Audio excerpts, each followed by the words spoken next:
Hello, everyone, and welcome back. The time has finally come. We are going to be playing D&D once again.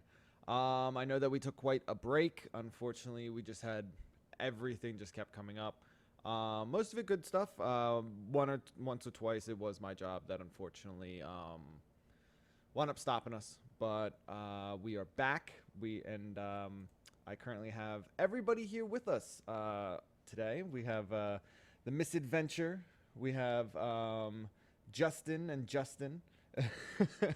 We really need to find some kind of designation between the two of you. Otherwise, it's the Justins. We have Shad here, and we have our good old Turd. How's everybody doing? Doing all right. It's Totally. good. It's good to have everybody back. It's good to be back. I did want to start off with an initial Justin, who plays Nathan. One of the reasons that we had taken a break is they wound up getting hitched. They got married and they went on to their honeymoon. So congratulations. I wish you guys the best. Thank you so much, Poop. And we all wish you the best, and we can continue moving forward. One of these days, I'll convince you to get her on here to do a character. Oh yeah, that'd be great. One of these days. Okay, so it's been quite a while, so I will be giving just a brief rundown, answering any questions as to anything that you guys might want of having. Just because, again, it's been what, three weeks or so that we haven't played.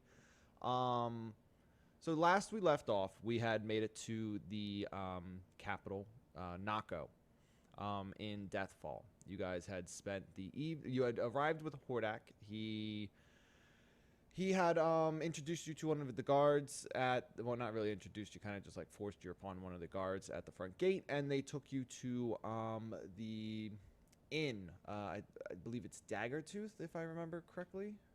Let me check just real quick. That sounds right. Correct. Daggertooth Inn. Yes, thank you. So they wind up bringing you there.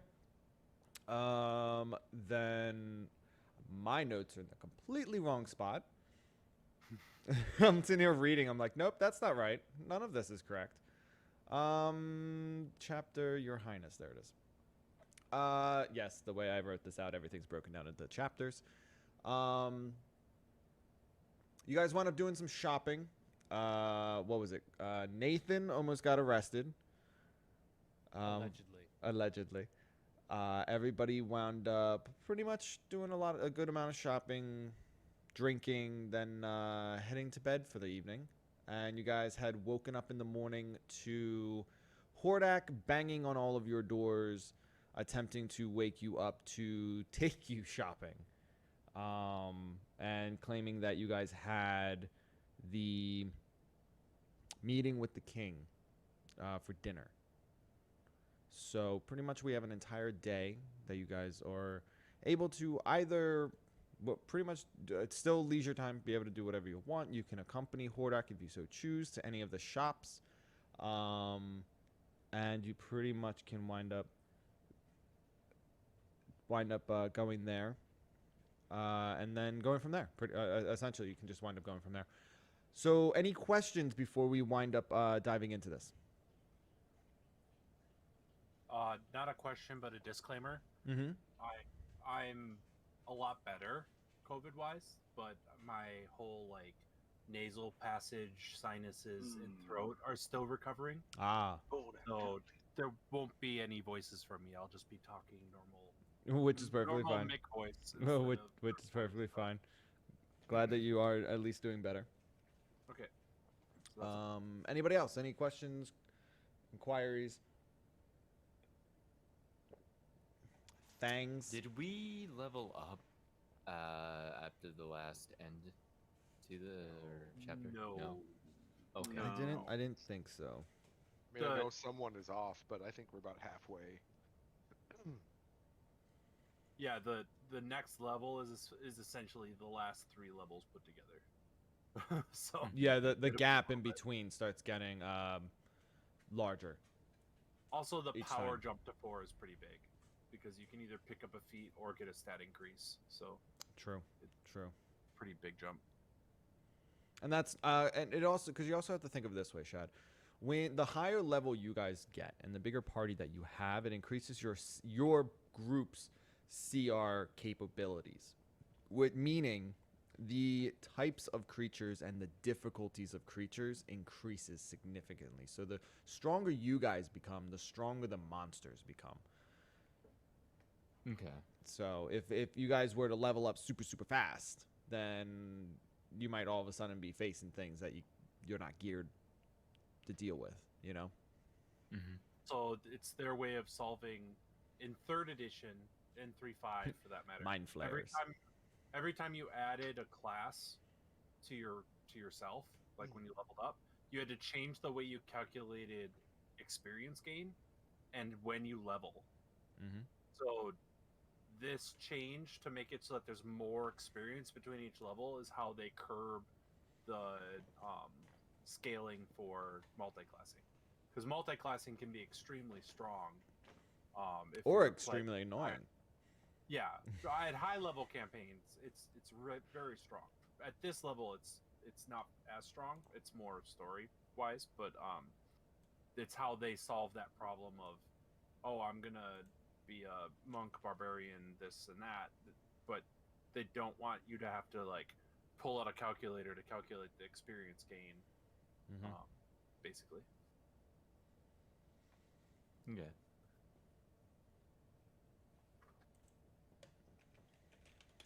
Well, we'll see. The next edition in D&D drops next year, and it might be very different. True. Which I'm kind of excited to see what they wind up doing with that, because every time they come out with a new version of it, I guess. Now, are they going 5 point, like how they did like a 3.5? Are they doing a 5.5, or this is just straight 6th edition? We don't know. It's still codenamed, Gotcha. but Codename from what they said so far, it is compatible with 5th edition is how they're pitching it. Gotcha. So that way they're not gonna like force you to buy like an upgraded version of every 5th edition book. Well, I mean, at the same time, you can it literally says in the D&D the DM guide that rules are your playthings. Essentially, it's like you pick and choose which ones you want. You set up the world how you want. This is just guidelines. So I mean, Yeah. you can easily. I had somebody said it once before that we play a lot of 3.5 5-ish rules because we switch around a lot. And I was just like, well, I mean, I grew up on 3.5, so a lot of the rules are just kind of stuck in there, and some things work better than others. So we just kind of pick and choose as we want. As long as it works and everyone's having fun, that's what the rules are. So far the biggest change, because the only thing we have in playtest, like Mhm. for public playtest, is the character creator. Gotcha. Your races do not provide stat scaling anymore, so you don't get like plus Constitution for being a Goliath. Gotcha. Your background provides that. Interesting. The background becomes much more important. It's a lot more background focused, and then Gotcha. that allows them to put a lot more passive abilities into the races. So it gives the races even more flavor without forcing you to be like. It allows you to be like a barbarian gnome if you want to be a barbarian. Without gnome. all those sacrifices. Exactly. Gotcha. Yep. Gotcha. So it puts a lot more power in the player and the DM's hands. I think it's a really good thing. Very nice. That's pretty cool. Sorry, I made a tangent. No, it's perfectly fine. Perfectly fine. Because knowledge is power. Okay, so we're pretty much going to wind up starting off with pretty much where we left off. Everybody is in the rooms. I remember last time you guys were just waking up and pretty much telling Hordak to go F off. Because everybody was, it was like first light when he was walking through and banging on doors. So we'll pick up with that. Hordak has just banged on everyone's door. He's walking up and down the hallways, kind of just yelling out, excited to take you guys out on the town, to go shopping and show you the sights. You guys are welcome to do whatever you so choose. We'll pick up from there. Anybody wish to respond to Hordak slamming on your door? Excuse me. Before Hordak can even, or as Hordak is knocking on the door, Grizz opens the door immediately. I believe you did that last time. And, yep, Yeah. he does it every time. Yep. Just, He's prompt. He's ready. just hello there. Good morning. One moment. And he as Grizz looks down, realizes he's still just wearing his loincloth. I'm assuming I need to put on more clothes to walk around the town. The bartender wouldn't let me wear this for drinking last night. Yes, I believe that would be a good idea. But good morning. Good morning. Morning. Yeah. Grizz closes his door and starts to get ready. You can hear his you can hear him start making his way down the hallway, and then it's just on the next door, which happens to be Nathan's door. Nathan gets up, opens the door. Good morning. Well, for you maybe. And then Nathan will go and grab his stuff, get ready, and head downstairs and wait for everybody. He pats you on the back as you're walking by him, with a just a mighty thump on the back, and he's just like, one too many in the sauce last night, I hear. And starts Nathan walking spins down. around and goes, "Who'd you hear that from?" he like you catch him off guard, and he's kind of like staring at you, and he's just like, and he just like turns around and keeps walking because he just did it. He Yeah. just caught him completely off guard. Nathan just puts his head down and keeps going. Gets to the next door, starts pounding on the door. This one's Suss's room. Hello? Good morning. Yeah? Are you ready to go with us? Yeah?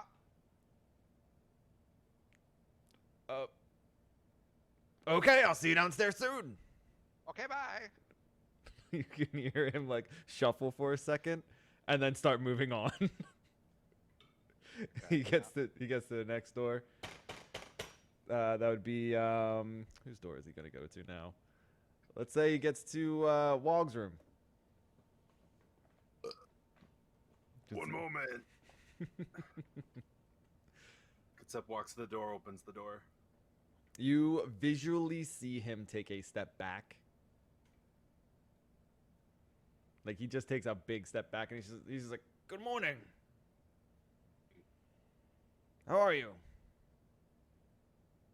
Been better. How are you? Can't complain. Will you be joining us this morning?" I believe I don't have any other choice. You always have a choice. But it'd be great to have you. And he just immediately turns and walks. And he goes up to so then he walks down to Shad's door, and he starts banging on Shad's door. Hello? Good morning. Will you be joining us? Yes, morning. I shall be there very soon. Fantastic. And he just immediately turns and starts proudly marching his way down the hallway, winds up going downstairs. Upon coming downstairs, Nathan, you've already headed down. As soon as you go downstairs, Nathan, the bartender is just glaring at you. Yeah, I'll go up to the bar, and with my head down and my eyes looking at his feet, and just push 2 silver across the bar and say, "My apologies. Some of my friends just really know how to get under me," and he'll go take a seat at a table. Giggity. He looks you up and down. And he reaches over and just grabs the coin, slides it back towards him, nods. Like right as like you're looking at, like you look up at him, and as he reaches over, he kind of like nods towards the chairs over there. As you turn, there is a table already set up that has plates of food already set out. Cool. Yeah, I'll go take a seat at the corner of the head of the table. Okay. And then moments later, that's when Hordak has come down. He walks over to the table, goes up to the head of the table and just sits down, looks at you, looks at the bartender, and requests an ale. Bartender, obviously. Nathan just groans and says, "Water, please." The barmaid bronze will bring over the ale and the water. And then, yeah, at that point, you guys can just slowly come down if you want. You can choose to eat, then that can be your meal for the morning if you so choose. Anything along those lines. And you guys got about an hour that you guys are going to be eating breakfast. Anything like that. So if you guys want to buy anything, ask anything along those lines, go right ahead. Otherwise, we'll just carry on. Grizz, when he comes down the stairs, walks over to the bar. Can I get 2 ales for my breakfast? Mm-hmm. He nods at his barmaid. She walks over. He pours 2 ales. Are you just going to stand there while he pours them, or are you going to go over to your seat and have them bring them over? Grizz is going to wait there for them to be poured. Okay, then he pours them and he slides them over to you. Thank you kindly. Grizz puts down the requisite amount of coinage on the table. Or on the bar. He puts his hand up, and he nods over at Hordak. Thank you. And Grizz picks up the 2 mugs and goes and sits down across from Nathan, gives a nod to Hordak, and begins to tear into his meal. Okay. The one thing I need to bring up, and I forgot to do. I had that list last time. Where did I get that list from? I should have written down where I had that list from. Continue. I'll figure this out. Dustin's gonna head downstairs after packing up and sit at a table and just hang out until somebody comes and gives me food. The food's already on the table. Perfect. This is great. My morning is fantastic. Barmaid asks you if you want any drink. No thanks. Okay. Damn, I really wish I remembered where I got that site from. It was really good. Oh, wait. Nope, I found it. Yay! Even better. This site's actually really cool because it breaks each shop down into its own little tab, and you can actually tab in and see what a shop like that would have and the different prices based on the type of city. So that's really cool. Okay, so after a while of you guys eating, kind of just, I'm assuming, small talk, Hordak finally finishes his meal, finishes his drink, and just begins to ramble on about what he wants to show you guys. Pretty much letting you know that there's an Adventures Guild, there's an alchemist shop, a blacksmith, bookstore, a Fletcher shop. The inn that we're currently in is the biggest inn in the city. It's the nicest one that they have. There's a jeweler, gem cutter shop. There's a leather worker. There's a mundane arcane shop, music and game shop. There's a tailor, and there's the temple services. And he goes to carry on pretty much saying how Nako is a city where they try to represent and be open to all gods, all deities, all religions and faiths. How we wind up getting a wide diversity of different adventurers and different races in the city. It's not all prominently human. It's not all prominently elven or anything along those lines. It's a big smorgasbord because of the previous war that they wound up opening up, pretty much trying to open up all land to all of the different races. Because they wound up having to come together 50 years ago to pretty much survive.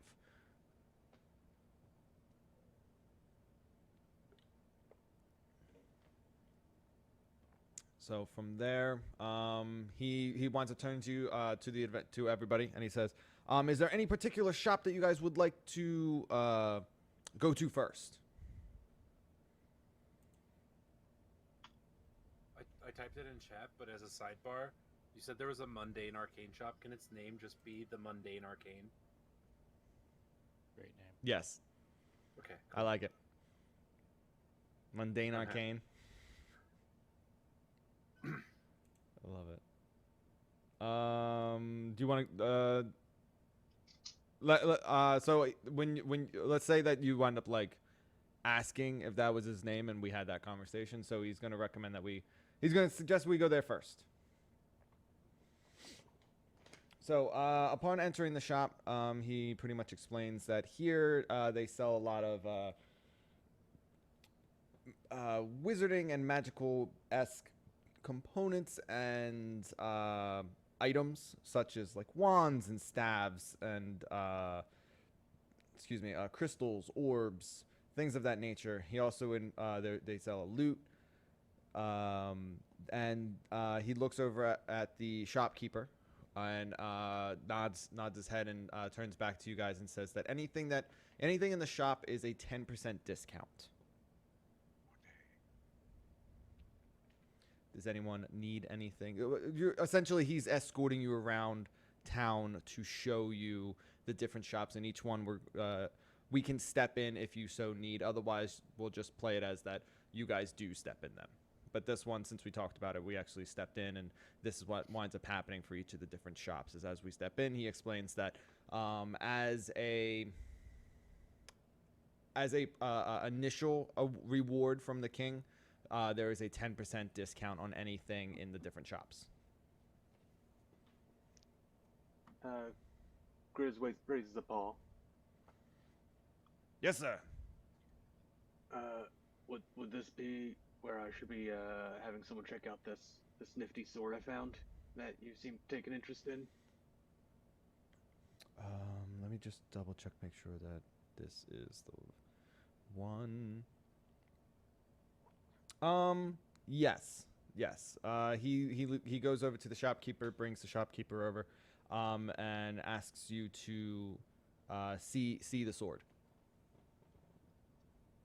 Grizz takes his bag off and fiddles around with it and pulls out the magic sword. You can see that the shopkeeper has become very intrigued by the sword and asks if they can take some time to research the sword, asks you where you got it from, if you know anything about it. Hordak also chimes in, since you had the conversation with him where he explained of what he thought the sword was, and the shopkeeper asks if you would leave it with him so that he may further research into it, and that he will return it to Hordak to get back to you. Grizz looks at Hordak and, can we trust this guy? And he You know him? big smile, he's just like, why, of course. Okay then. And Grizz hands over the sword to the shopkeep. Hordak gives him a huge pat on the back. He winds up damn near knocking the man forward, and he gleefully brings the sword into the back, and then a few moments later he comes back out of the back, as if he went and like put it away or locked it up or something like that. Yeah. And while we're here, you got any health potions for us that we could possibly buy off you? He winds up informing you that you would have better luck at the either the adventurer's shop or the alchemist, more than likely the alchemist's shop. Okay then. He deals more Okay. in having the recipes to, if you like, say you want like the components if you wanted to cast spells, anything along those lines. So the way that I don't like to have to make you guys keep track of spells and spell components and things of that nature, because of the fact that you guys are slightly seasoned and you know how to cast your spells. So any time we go into a town, unless it's been a very long time and we've done like multiple rests or anything like that, and you've cast like tons of spells, just assume that you have restocked on it. So like this would be the moment where he brings you guys in here first, and everybody that casts spells that needs components would have gathered those components at this time. Looking around the store, you Mhm. said there were like staves and stuff. Yes. Are there any wooden staves that seem like they have any sort of magical ability to them, or are they all just wood staves. So, you're welcome. Off the bat, I mean, I don't know how magical something would like look right off Or the. magical clubs. Like Yeah. So, I'm gonna I'm say sure that no. he would have them like off to the side. He wouldn't have them like on the shelves. Yeah, no, you're seeing a lot of like just regular wooden staves and like regular wands. Nothing seems to have any like frost damage added to it, or like ability modifiers added to it, or spell charges, or anything like that. Okay. Then I'll just go up to the counter and tell him that I've got this spell scroll that's not really my style. It's a fog cloud spell Okay. scroll. I'm more into the stink cloud spells. And I was wondering if he was interested in the fog cloud spell scroll. Yes. Give me 1 second, just because I don't want to shortchange you. I thought I had it written down, but I do not.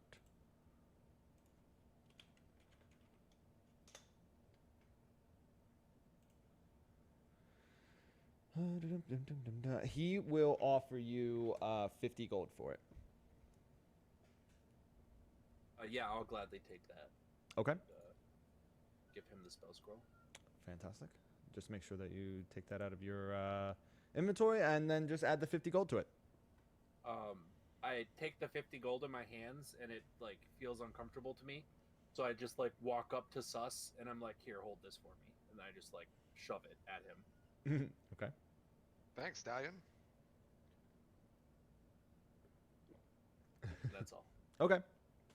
Did anyone else need anything from this particular shop? Again, in here, there's like empty spell books. There's pouch, robes, parchment, ink, hourglasses. As I said, like wooden staffs, double staffs, quarter staffs, a rod. I think Nathan just walks up to Hordak and says, "Hey, can we hit that alchemist place next?" Certainly, it's right down the road. And then while we're walking around the town, Mhm. Nathan is constantly looking for like parks or street corners where people are playing music, and he's just keeping an eye out on that so that he'll remember it for later. Okay, so on the map, I'm going to ping. For the most part, you guys are roundabout down here for now. In a little while, you can hear a commotion. Not so you can hear liveliness, like city noises, music, things like that, coming closer towards the castle. And as you cross the street down here, you can see that there is a bigger opening down the road where there seems to be more like carts and vendors that have like just carts where you can see like apples or things from the farms that are outside. Whereas you can see that there are some kids running around, a crowd of people, someone playing some music down there. But you guys are still whiles away from it as you're walking around at this point. Cool. Anybody have any objections to going to the alchemist shop? Okay. Then you guys head towards the alchemist shop, and he Horda, as soon as you guys enter, he goes up to the shopkeep, explains who you are to them. They welcome you, and pretty much as you can see throughout the store, you can see that there are some potions, flasks, perfume. There's some vials that have various material in them, empty vials. There's a couple kits, like an alchemist supply kit, cooking utensils, herbalism kit, poisoner's kit, and yeah. So anyone want anything particular? Grizz walks up to the counter, Mm-hmm. and he pulls out a flask from his bag there, and puts it down on the table or on the counter. Okay. Believe this is a potion of climbing. I'm a bear. I don't like to climb. What can I get for it? I'm a bear.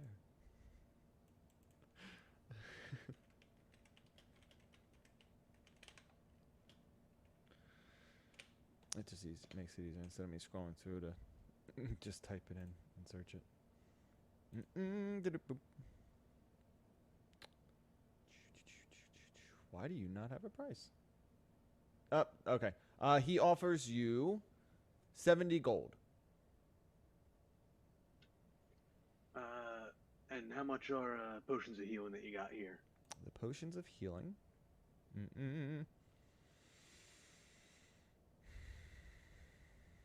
So it is 40 gold pieces. How about we make a deal here? Go on. I'll trade you this potion of climbing for 2 potions of healing then. The shopkeeper thinks about it for a moment, but Hordak winds up leaning in, smacks on the table, and he's just like, I believe we can help them out. And he kind of like looks at the shopkeeper. The shopkeeper sighs a little bit and goes, that's fair. And hands over 2 potions of healing and takes your potion of climbing. Awesome. And do you have any use for this? And Grizz pulls out his right pinky finger of the troll that we killed. You can immediately see the shopkeeper like step back, and they're just like, no. We don't trade in those wares. Grizz looks to Hordak. Where can I sell off this finger? Hordak kind of stares at you for a moment. He's just like, I don't think anyone's going to buy that in this town. I'm not entirely sure. I would have thought it would have been a great component for something. I don't know how many, I'm assuming necromancers would require that. You could try at the church, but I don't know. Nah, I'll hold on to it. Okay. And he kind of Grizz just like tosses it back into his bag. he kind of just turns and looks at the rest of the party. Just for your reference, those are 2d4 plus 2. Awesome. Nathan goes up to the counter and he says, 1 health potion, please. Okay. And then he takes out his pouch of money and very slowly takes out 400 silver pieces instead of gold. Yeah. So instead of 40 gold, he takes out 400 silver and one by one places them on the counter. The shopkeeper has immediately returned around and began grabbing the bottle. And as they turn back, you're just starting like working your way through, and the shopkeeper just kind of like stops and is just like slowly leaning forward, looking at you, just like really, and just the closer you get to it, and then they're sitting there just kind of counting with you, and then finally puts the bottle on the table, slides it over to you, pulls out a little bag, like a little like satchel. And slides and brings it over and slides all the money over and just drops it into the satchel. You can, they tie it off and they just smack it down underneath the counter. Your potion. Thank you very much, sir.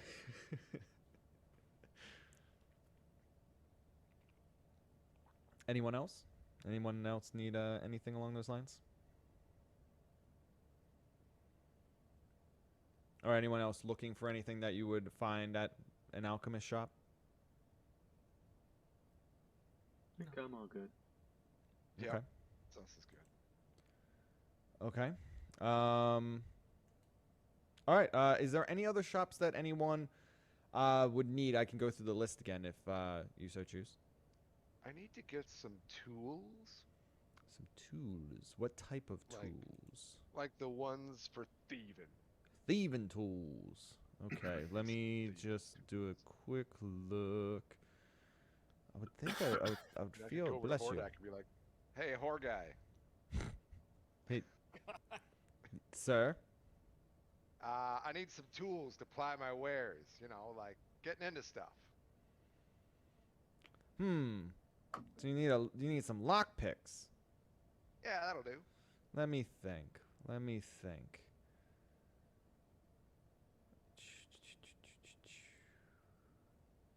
Well, the only place I can think of that they sell tools, bundles of tools, would be the Adventurers. Now, as far as lockpicks go, There's a miner's pick. I literally have to scroll through and figure out where this would be. I could have sworn I saw that. I would have thought it would be in this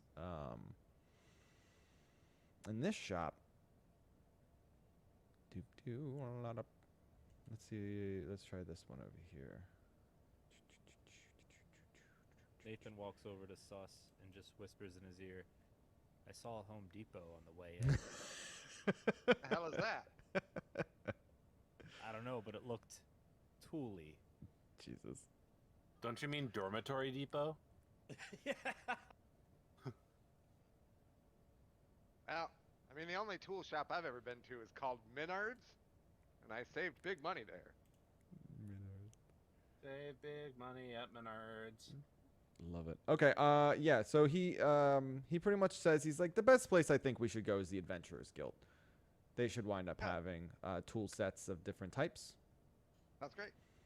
Okay. So you guys work your way over there. As soon as you walk in, you can hear, "Well, hello." Oh, not this guy again. He immediately catches eyes. He sees you and he's just like, "Welcome back, sir. How's the crowbar?"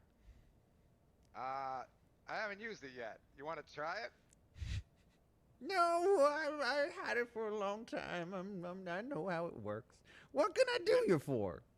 Well, I realized that you sold me so good on a bunch of random stuff that I forgot to get some thieving tools. Oh, some thieving tools. You're looking to break into some things and steal some stuff? Yeah, the crowbar's good for the big stuff, but I need some fine tuning, you know? Give me a moment. Let me see what I have. And he like slowly, it takes him a solid like 30 seconds to shuffle his way back into the back. And you can hear Rob rummaging around, and like in the background, all you hear is just like, "Well, I'm pretty sure no. I thought I had some. Okay." And you can hear like boxes being moved. It's just like, "Well, I think I where's my gods? Where did I put that?" And then you can see him come shuffling out again. And he has a little satchel in his hand, and he's just like, "One thieving's tools," and he reaches up and he puts it onto the counter, and he says, "For you, sir, it's a 25 gold pieces." And at that time, that's when because Hordak didn't even have a chance to talk to the man before he got all excited about seeing Sus. He leans over and he's just like, "Well, these are some adventurers for the king, so we're doing a 10% discount, and any other wares will be accommodated by the king." And "Oh, well, you didn't tell me yesterday that you knew the king. Well, we'll say 15 gold. I don't know him yet. I gotta meet him first. Well, by gods, it's good enough. You know the good Sir Hordak. Here's 15 gold. All right. Well, I guess that sounds reasonable to me. And then I pay the man, but I take 30 seconds to do it. okay. He's just sitting there slowly, like shaking, like watching you slowly count it out, and he's like licking his lip, and he's like, "1 gold." And he's like talking out loud as you're slowly counting, he's slowly counting out loud with you. Love this. So you have a set of thieves. I just fucking can't at the moment. I'm sorry. You have a set of thieves tools. So you can just go ahead and add that in. Is there anything? I'll read off real quick, just because you're the only one that had gone into the adventurers shop before. In here they have light armor, medium armor. The light armor is padded leather or studded leather, and the medium armor is hide. They have some simple weapons. They have some simple ranged weapons. They have one martial melee weapon, which is you can see a whip hanging up on the wall. Martial ranged weapons, you can see a blowgun, hand crossbows, longbow, various different types of ammunition. In here, you guys can also get like a backpack, a bedroll, blankets, candles, like 10 feet of chain if you needed. Pretty much anything that you can think of that you would need on like an adventure. It has a lot of stuff in here. You got the crowbar. You got the grappling hooks, hammers, healers kits, hunting traps. Bum, bum, bum, bum, bum, bum, bum, bum. I'm trying to see if Out anything. of curiosity, Yeah. what would the damage be on a crowbar? See, I was thinking about that the other day It's an too. improvised weapon, so it'd be 1d4. Yeah, Plus your- yeah. So I was thinking about that the other day, and I'm pretty sure that even though it is metal, I think it still just falls underneath of the 1d4. Okay. There's a, I don't remember if it's a feat or a class ability that allows you to do improvised weapons under dexterity. It might be a monk thing. Gotcha. But other than that, it's gonna be 1d4 plus strength. Gotcha. Plus proficiency if you have. I think there's a feat that lets you put proficiency on improvised weapons. Okay. They have you can see a ghillie suit on the wall. I'm just gonna eye that up. Like I'm not. I'm just looking at it real hard, determining whether or not I could fit that over my shell.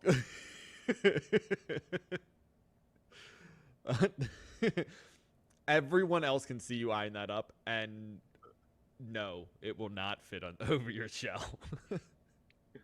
Does this come in extra large? I'm pretty sure I only have extra large. Oh, And damn. he starts like laughing. He's like, oh boy. Is there anything else that anyone can think of that they might need from in here? Yeah, can I get a couple javelins? A couple javelins. Let me Maybe like two of them. Yes. Let me see. Where are you?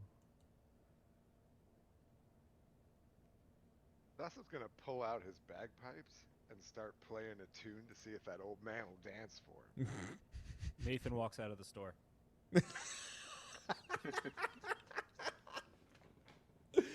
Oh God.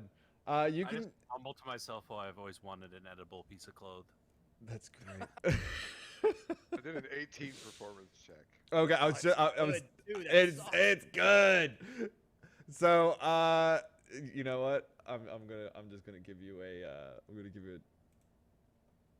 Yep, he's not able to resist it. He starts doing a little jig. At first, he starts out like as soon as you start playing, like he kind of perks up, like as if he was like behind the counter at the time, and it starts going, and he's just like. And like slowly looks over at you, and he starts like doing like a little like tap and like dancing, just like a slight bit. But as soon as you really start getting into it, he just wholeheartedly is just tapping and dancing and kind of like grooving, hopping around a little bit, and jamming out.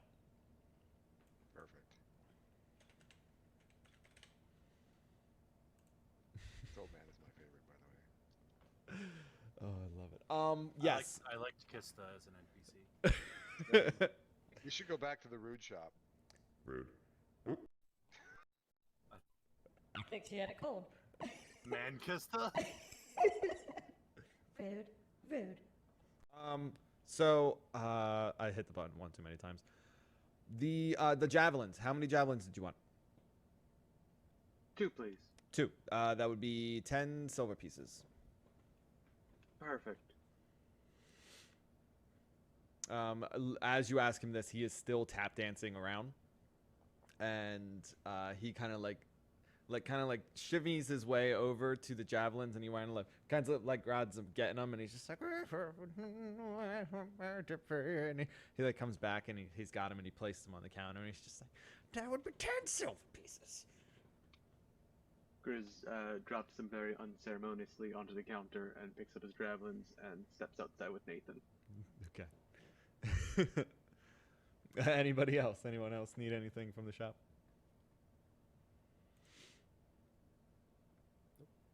Nope.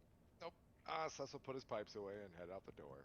You as soon as you finish, he just starts clapping, and he's just like, thank you. That was wonderful. I haven't heard a tune like that since back when I was younger. I remember this time. Yeah, all right. We were. Thanks, honey. Take it easy. And then I just walk out. You can you can still hear him rambling in the background as Hordak thanks him and also walks out on him as if he knew that like this is the time to just like let him ramble. And as the door closes behind you guys, you can still hear him in the background, and he's just like, well, back the, I'm pretty sure. What was her name? And then the door closes. Before I completely leave, Mm-hmm. I just like look longingly at the ghillie suit, reach my arm out, and then bring my arm to my chest, and then I turn around and walk out. Okay. Love lost. So at about this time, it's I'll say it's about lunchtime. Hordak asks if everyone's hungry, and offers to buy you guys food. So you guys, instead of going back to the inn, he brings you up towards the center square. You guys wind up walking past the church, and that's where he points out. It's a massive building that he winds up pointing out that there's several different. That there's several different gods and faiths, and we try to be encompassing of all the needs that and requirements or anything like that. There are some for like druids. There are prayer sites that are more natural spots over by the water for certain ones. There's a forest outside of town that they go to as well. There's the fields that they go to, things like that. So if anybody has any religious or spiritual needs that they must are required to make or anything like that, that's your spot to go. And he brings you up to the center of town where it's very lively. And there's a few people playing music, some drums, a flute, a lute, kids running around. There's stables where people have created food, selling wares, selling fruits and wheats and vegetables and stuff like that. But there's also like vendors that have like fully like cooked meat and things like that. So Hordak brings you guys around, allows you guys to buy some food, so you guys wind up eating for lunch. When we're in the church area, I walk up to Sus and go, "Hey, can I have 20 of my gold? Wait, what now? The gold I handed you from the mundane arcane? You want gold back? Yeah, just 20 of it. Oh, yeah, sure. I don't know what you're going to do with it, but here you go. Thank you." And then I just take it over to the Druid Enclave, the person that I spoke to before, and I just give it to him, and then make my way back to where people are eating lunch. Gotcha. I assume that when you hand it over to them, obviously they're very grateful, and you guys had spoken before, and any type of blessings or anything along those lines, they wind up giving them upon you. They offer you more wares like they had before, if you needed like spell components or anything along those lines. I tell them that I'm fine, and I just make my way back. Okay. All right. Anybody else while you're in the town square? Yeah, I'm gonna slide up to Nathan and be like, "Hey, guy, do you like that jam?" It was beautifully melodic, but your timing was trash. Wow. And then Nathan walks over and gets the biggest gyro he could find.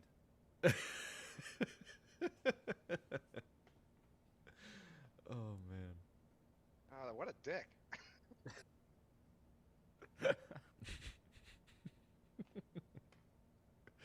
Okay. So you guys spend about an hour or two there, just kind of hanging out. Hordak's walking around. He's greeting people, talking to random villagers. He introduces you to some of them.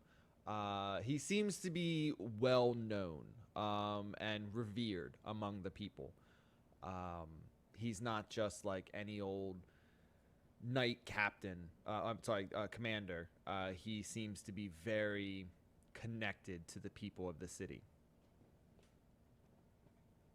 So there's a lot of time is quote unquote wasted with him walking around, just like greeting people, speaking to everybody. So the sun, it's around about 2:00 at this point in time, 2:30. He brings you guys back to the inn, and at this point he says, "Well, I will return in a few hours to collect collect you guys. I'm going to go attend to the king. Make sure that everything is set for tonight. We will be doing dinner and excuse me. And that's when you have your audience with His Majesty. Wait. And Chris raises a paw again. Mm-hmm. Are we supposed to be wearing fancy clothes if we're meeting this king person? I would say formal attire if you so have it, but I mean we did bring you here from the middle of a battle, you know. So if you have something, that fantastic. If not, it's the king understands that this isn't your home. You are guests here that were brought from. This wasn't scheduled. This was kind of a last minute thing. So no dishonor will be taken. He stops, turns around, and goes, but fully clothed. It seems our customs are quite different. He stares at you for a moment and just chuckles. I'll find a tie.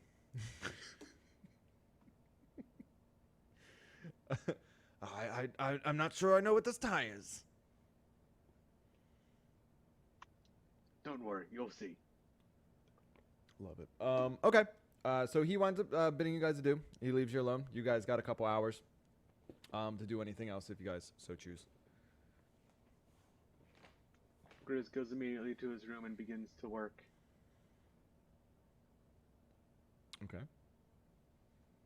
He needs to Nathan, make a tie. Nathan goes to the bar. He grabs 2 ales, and he meekishly goes up to Sus, and he says, "Look, I'm just nervous about my second tryout for the band later today. So I hope you could take this, and if you want, I'm gonna go out back and I'm gonna practice my steady beats. It'd be nice to have somebody to play with, but I understand if you want to do your own thing." And he heads out back.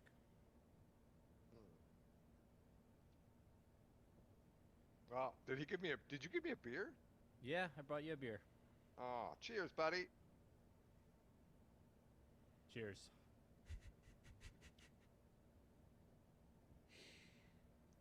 Okay. Dustin's gonna down the beer, head over to the barkeep, and say, "Hey, how many of these beers will you give me if I play a rockin' tune in here for your bar?" Nathan's halfway out the door and he stops. And he looks over his shoulder and waits for the bartender to respond. You caught the bartender in the middle of cleaning a glass, and he kind of just like looks at you.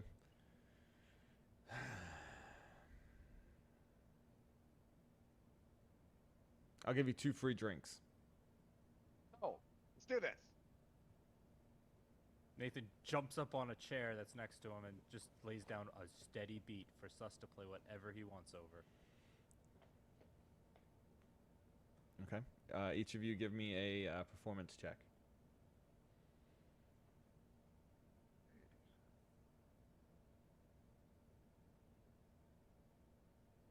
Nice. 19.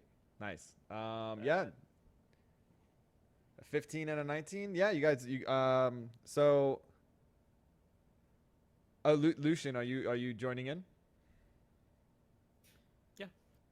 Okay. Yeah. So Nathan starts out with a steady beat, and he's playing pretty well. Sus pulls out his bagpipes and just starts jamming with it. He's just killing it. And then Lucian, what are you playing? I'm just sing clapping. Sing a boyish hymn. You can do that if you want. Belt one out. Okay, yeah. So you guys are laying down a nice beat. Everyone's kind of just listening, jamming out with you, and it goes over pretty well. No booing or anything being thrown at you. I really want to go in the direction of like a really obnoxious jam band. Like Just- medieval Dave Matthews. No, worse. Fish. Medieval Fish. Medieval Yeah. fish. Oh, jeez. So that's where I'm leading everything to. So it's just like really long, drawn out, and unnecessary, like doodling. Okay. It's gonna be great. I want to piss everybody off. Okay. Nathan is all about it. Yeah, I mean, you rolled fucking high enough. You can play it however the goddamn you want. So it's been about couple hours. The sun is starting to go down. Everybody is in the inn at the inn. Sus, Nathan, and Lucian jammed out for a little while. Each of you wound up getting 2 free drinks. No, it was definitely the full 2 hours. Like it's like one song was 2 hours. Oh, okay. That that works. That's yeah. Yeah. All right. Just 2 hours, and he winds up bringing over your drinks. After a while, a guard winds up coming in and walks up to the group and says that he is here. That he has been sent here by Hordak to pick up everybody. You have been invited to have dinner with the king, and he's there to escort you to the castle.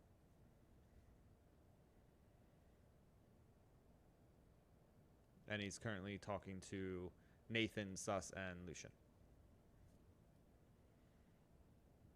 Oh, Nathan, you tired yet? Nathan just gets a little bit more serious and packs up his stuff and stands by the door waiting for Hordak. And you could see he's visibly nervous. Okay. The guard is just very formally standing there waiting. Put away the pipes and make for the door, I suppose. Okay. The guard looks around and goes, "Wasn't there more of you?" I get up and join them. Nathan yells, "Grizz!" As you yell for Grizz, he comes walking down the stairs with the sheet from his bed tied around him. I'm ready. Okay. The innkeeper sees this, begins to say something, but the barmaid standing next to him kind of just nudges him and just starts chuckling, and he shakes his head and just allows it to happen. The Grizz guard just walks over and stands next to Nathan. Okay, the guard is just staring at you like, what the fuck have I gotten into? And then turns around, opens up the door. Outside there is another guard and a carriage, a horse-drawn carriage, and they are kind of there's 2 of them, so they kind of offer they open up the doors and offer for you guys to get in. All right. So once everybody's in the carriage takes them through the city. They seem to go kind of like the long way around along the edge of the city, all the way around down towards the docks, and then they wind up coming back up, and then they're at the front gate. They wind up opening up the gates. You enter in, and you pull up to the front of the castle to disembark, and there is.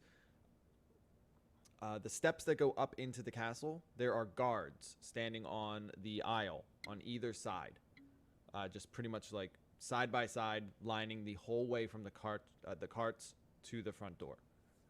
And the guard that came to collect you guys, kind of like ushers you towards the front door and begins walking towards it.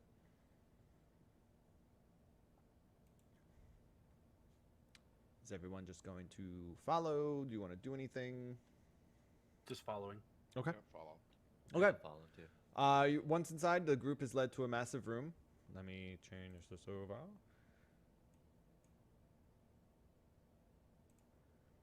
Everyone is led to a massive room. Where am I? I look away and then I lose my spot.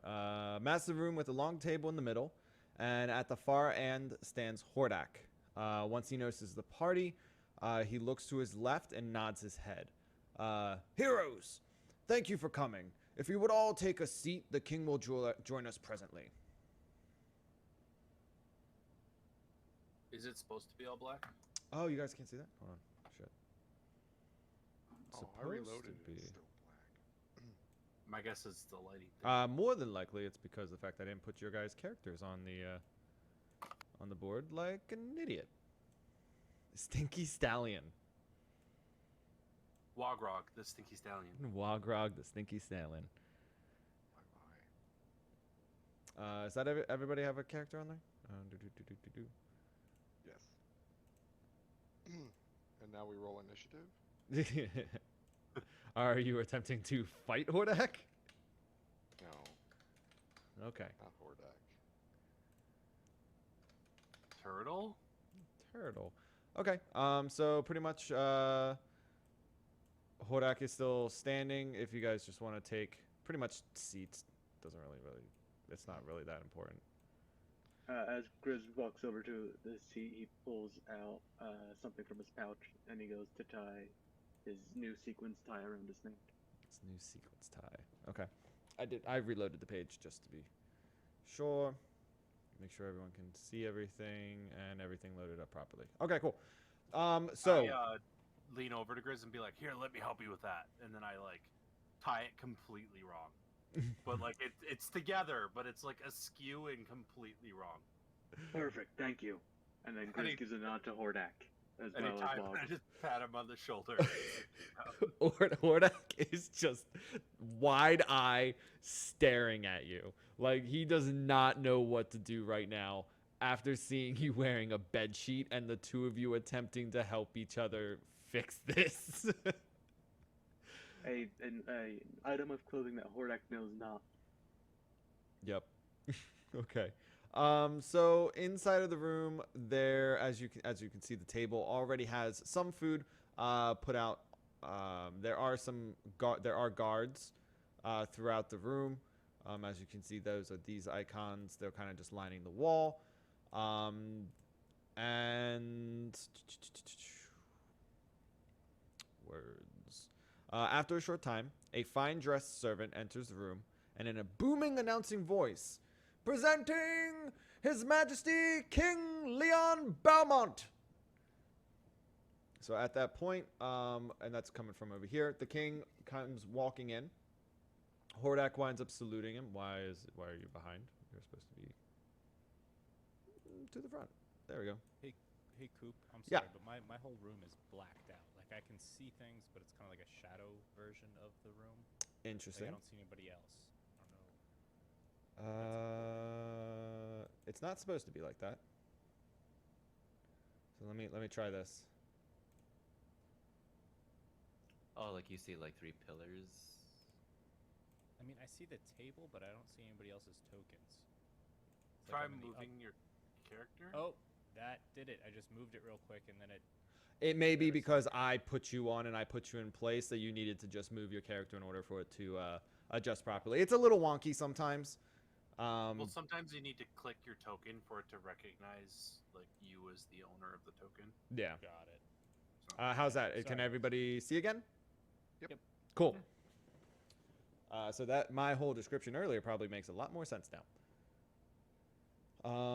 So Hordak winds up taking a seat. The king walks in. He's up here, and he kind of goes to his seat. It is off a little bit. It was a pain in the ass to try and get this to line up properly, but the king walks proudly into the room and straight over to the head of the table. Hordak is standing there, begins to salute him as he does this. The king is a tall, muscular man with jet black hair. A scar runs across his face from his left ear to the center of his chin. The king gestures to everyone. Greetings, fine heroes. It is a pleasure to meet you all. Hordak has filled me in with your brave deeds and the great services you have done for this kingdom. First things first. The king claps his hands, and servants come walking in from the same door that the king entered from. And each servant is holding a small chest that they walk up to the side of each of the heroes and place the chest down in front of them. Your rewards! And he gestures for you to open them.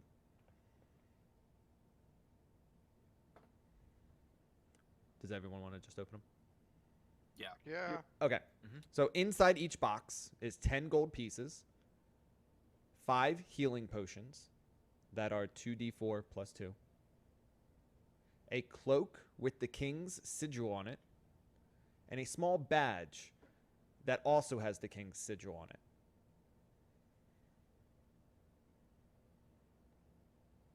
I do hope these are to your liking.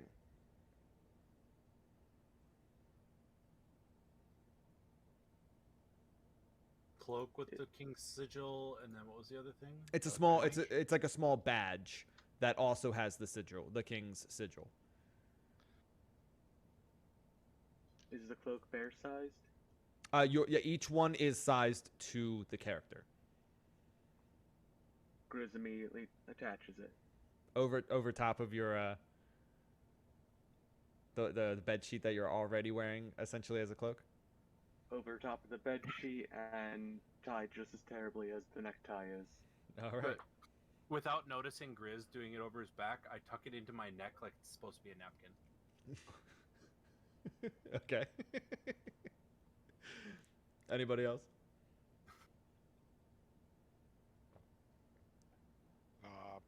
Sasha's just gonna put the cloak and sigil in the bag of holding. Okay.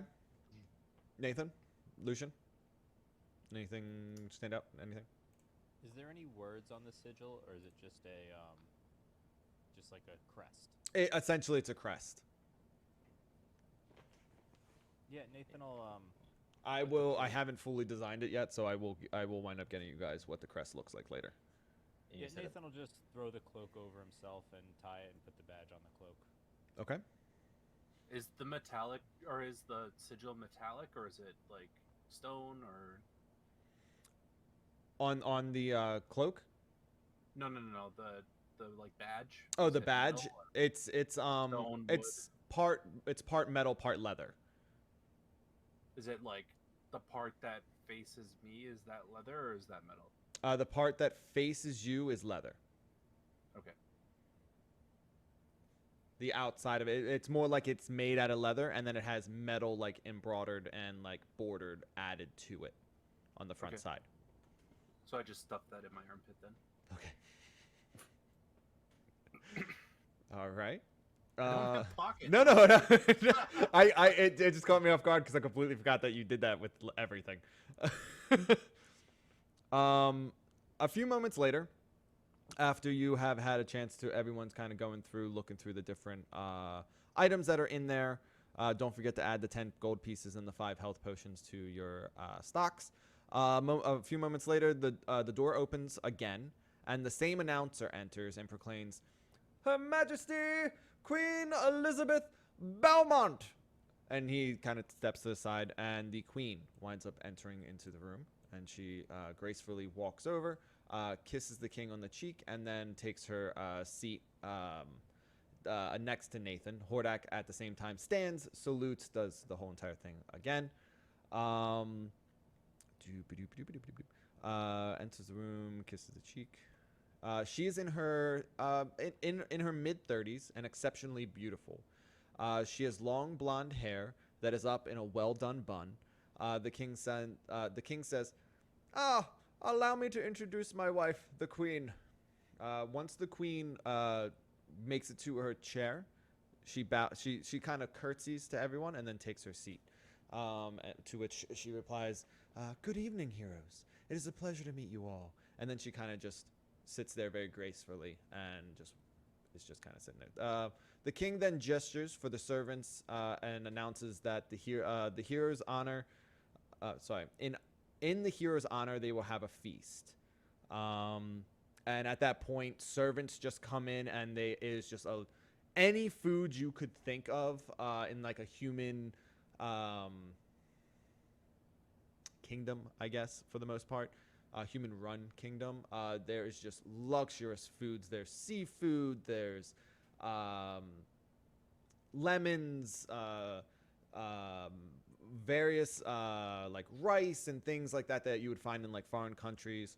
Mind you, you got to remember that like in certain areas, like lemons were, like even our history, lemons were like a delicacy because they didn't grow in certain places. So there's just tons of food, and this feast just goes on. The king winds up just minor chit chat with you guys as this happens. is there anything that during this time period of just kind of gorging yourself that you guys want to like do, say anything along those lines? I try one of the lemons. I grab it and eat it like an apple, like, and I look at it with terror and then set it back on my plate. You the queen notices this, and you can see her chuckle a little bit. Grizz raises a paw. At first, Hordak goes to like say something, then he just kind of stops and like the king, because the king catches notice. Yes, sir. I see you have food from many different kingdoms around, but I can't help but notice that you do not have the drink of my people. Ah, what would be the drink of your people? Let's see if I can accommodate. Sprite. I'm terribly sorry. I've never heard of this drink. What is it It's made all of? Fizzy, and it's got lemon and lime in it. Very sweet. Interesting. I will have to endeavor to one day taste this this drink. I'll be sure to bring you some. I would graciously accept that. Nathan, Grizz goes back to eating. Nathan waits for a minute for when the king is talking with Hordak, Mm-hmm. and he whispers to the queen, "Do you know who I am?" She kind of she looks over and just smiles, and she goes, "I do apologize. I'm not entirely sure." Did your husband say anything about a really bad drummer from like a week or two ago? Because that wasn't me.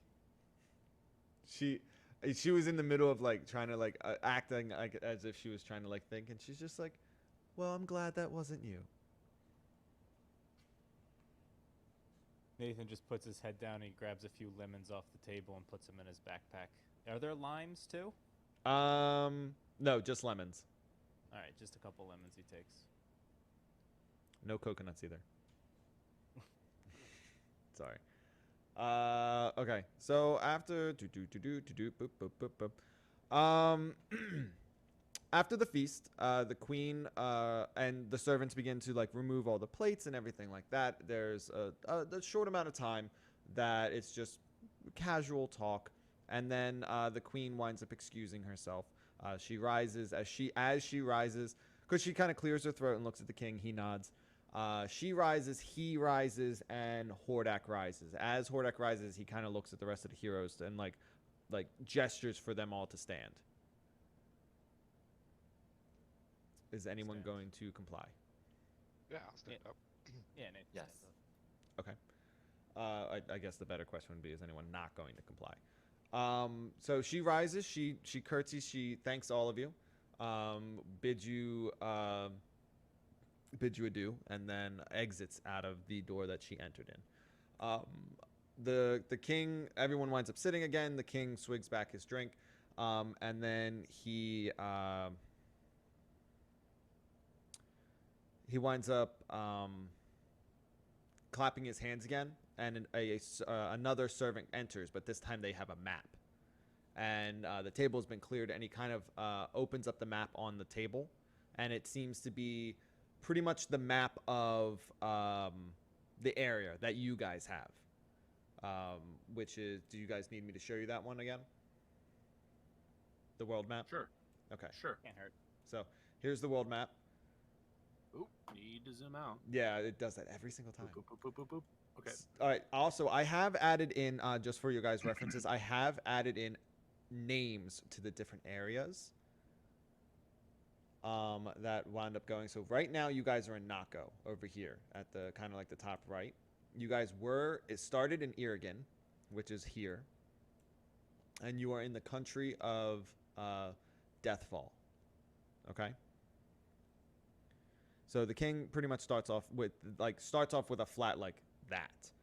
That this is like, just in case no one was aware, he's like, you guys are in the Deathfall.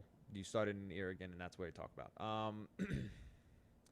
He then he kind of like places his finger down on top of where the crypt was,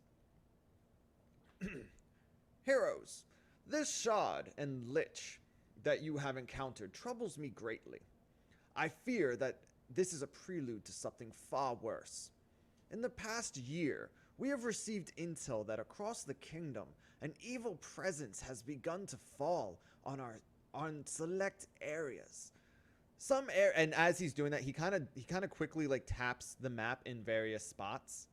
One of which that you guys are able to see, because he does it like really quickly, but one of which you're able to see, he taps up here toward the forest towards the north, the northeastish is one of the spots, and the other ones are like further down on the other side of the map. But that's the one that he kind of prominently like points out the most as he's talking.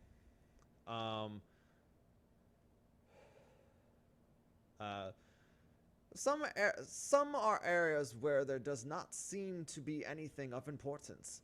Others are ancient sites of either great evil or heroic events. I have had my scribes combing the ancient texts to find any connection, and so far they have found little.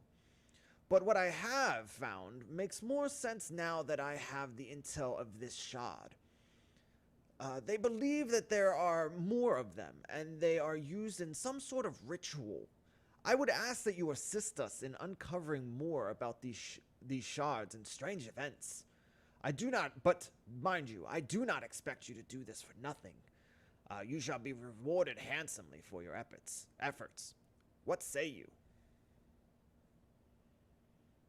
Yeah, I mean, I like rewards. Sure, let's do that. He kind of looks around to everyone else. I'm just nodding. Okay.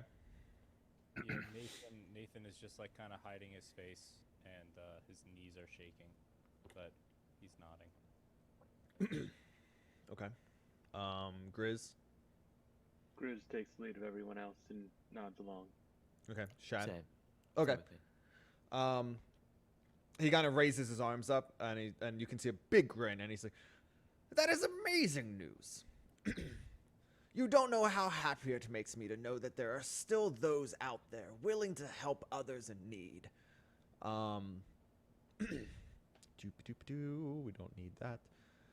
The king gestures towards the door again, and snaps his fingers. The door opens, and a tall, lanky man walks in wearing a long black cloak that slightly drags along the ground as he walks. As he approaches, he is just glaring at all of you. Like the whole time he's got like the stank eye on everybody, but he also is doing it to like Hordak as well. Like he just looks like he's miserable, and slowly looking everyone up and down. To which the king says, "This is Fogelstash, my head scholar. He has been researching the texts and locations on my behest. I turn you over to him." And he winds up actually sitting down at this point. Does anyone want the spelling of his name? I know sometimes you guys want that. You want to just throw it in the chat? Oh, yeah, that works too. That's fair. I didn't even think of that.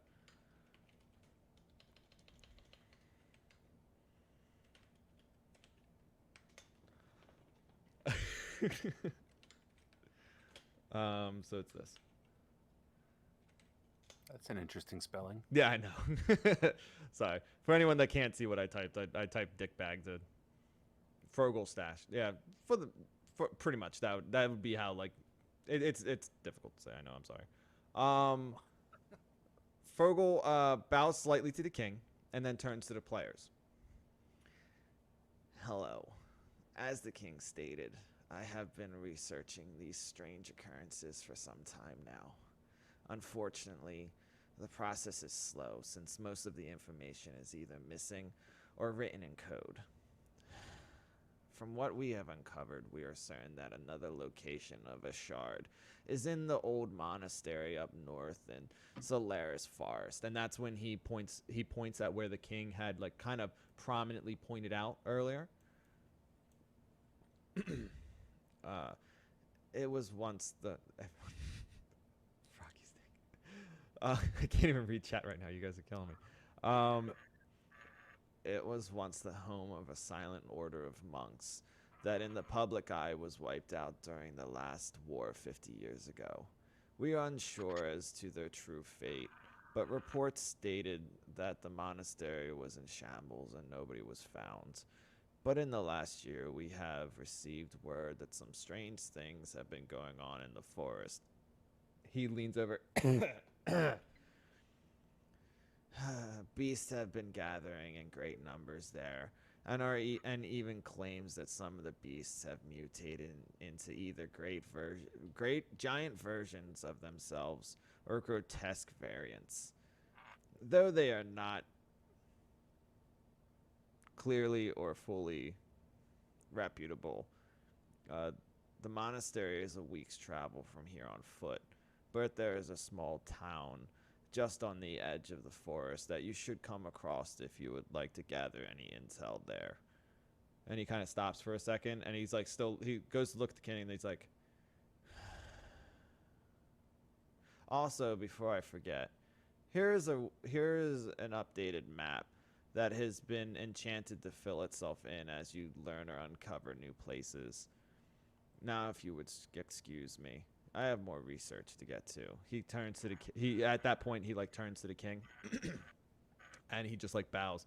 The king kind of like waves him off, and he slowly like shuffles his way back out.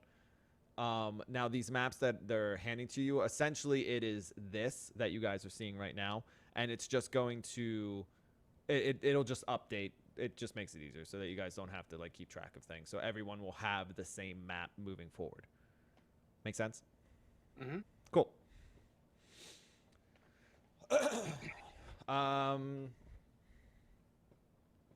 did you pick that guy because he's like the most boring dude you found, or like, what's the deal? The king immediately starts laughing. And he's just like, well, now, I agree. But now that we've got that out of the way, heroes, I won't keep you any longer. Please, Hordak.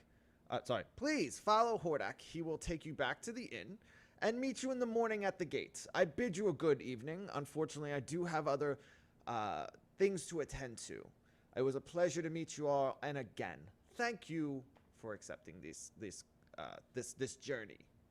And he rises. Hordak rises, begins to salute him. Nathan jumps up as the king rises. His chair falls back behind him, and he just starts playing the most simple, steady beat on his drum, just staring directly at the king's eyes. The king is like startled by this, and he kind of just stops, and he's just like, "What a lovely beat!" And you have a good evening. And he turns and exits the room. Hordak then like turns and looks over at you. He's like, "Are you okay?" Nathan stutters, wipes some sweat from his head, and says, "I just thought I'd play him out of the room," and goes over to the door and gets ready to leave with everybody else, but is definitely not looking too happy. Okay. Grizz walks over to Nathan, pats him on the back. That was a great beat. Thank you. Thank you. You're welcome. As we're leaving, are there any like fruits or vegetables left on the table that like haven't been touched?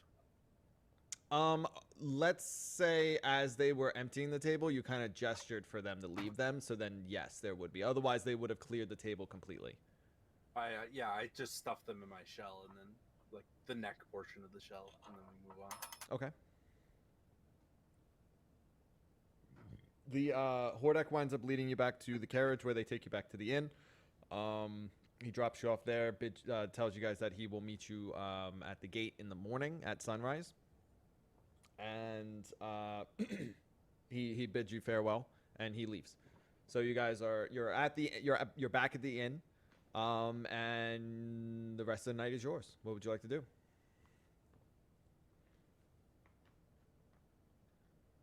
Grizz Nathan goes starts and to gets some attempt to do the beat that Nathan was doing earlier. Failing. You attempt to recreate the beat he did? Yes. Okay. Nathan puts his hand on Grizz's shoulder and says, "It sounds great. Probably better than mine. Let's just go get a drink, though." I mean, poor- always. Poor Nathan. Nathan. I, also- Oh, go ahead. Sorry. I gesture to Grizz and say, "I really like your leash," and then I just like walk up to my room. Ooh. It's called a tie. It's formal. It's formal. And thank you. Us is gonna head over to the bartender and sit down in front and say, "Hey, we just met with the king, and we're doing some important shit for him, and he wants us to be taken care of while we're here. So he says we get the top shelf stuff, just like grab that bottle down and keep it coming." Mm-hmm. You keep the coin coming. I keep the liquor coming. Oh yeah, you see, it's on him. Gotta take it up with him on that one. I'm just here to drink. He's there to pay. Oh, unfortunately, I received no word of this. Well, I'm sure Hordak would back me up on this. Do you see him? Grizz nudges Sus and show him your badge. Oh yeah, that's right. I pull out the King Sigil token. Oh, okay. So he grabs it from you, and he starts like inspecting it. And then he reaches up and he grabs one bottle of the bee's knees and sets it down in front of him. He then looks over at Grizz. Grizz is the one that walked up to Sus, right? Yeah. And he goes, "I'm assuming all of you have one of these?" You would assume right, bud. And he slides the bottle over to you, and he goes, "You get one," and just walks away One from you. each, right? And just walks away from you. Hey, I'm gonna need that token back. Oh, sorry. He did leave it on the table. That's my fault. Oh, Yeah, he put both of them down and slid them over. Sorry. I was gonna do like a dick move, flip it over his shoulder at me.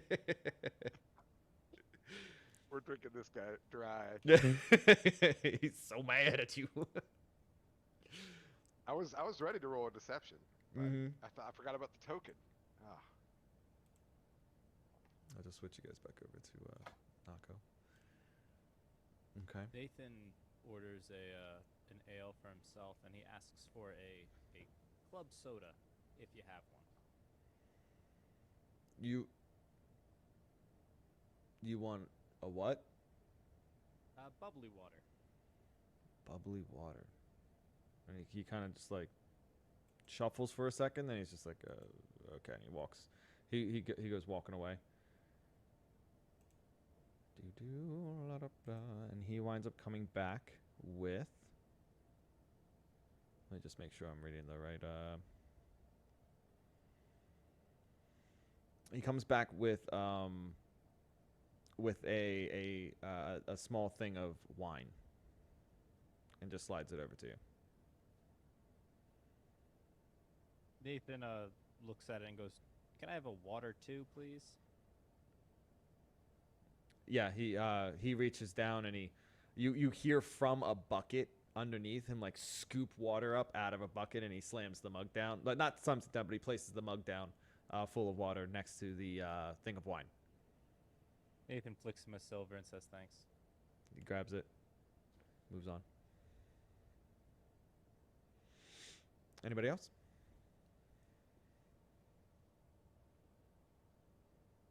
Us is just gonna drink his booze. Okay, You're Grizz? gonna share some of that, right, Sus? Yeah, sure, bud. I'll get you a glass. Why don't you get yourself a glass, and I'll fill it for you. As you guys are talking about that, a barmaid walks up and hands him a glass. Perfect. Thank you. Shad, we haven't heard from you. What would Lucian like to be doing during all this?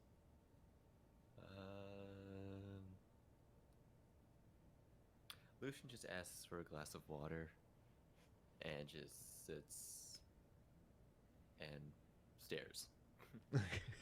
Just zones out. Pretty much. Okay. Yeah, same thing. The bartender winds up grabbing a mug. You can hear like from a bucket or something underneath of the counter, just a slosh of water, and then he places the mug down in front of you.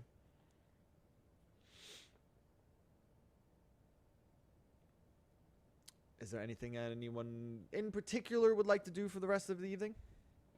Yeah, Nathan just Nathan takes his lemons and he squeezes them into the water that he got, Mm. and then he blows some bubbles into it, and then he brings it over to Grizz and goes, Sprite? Oh my god.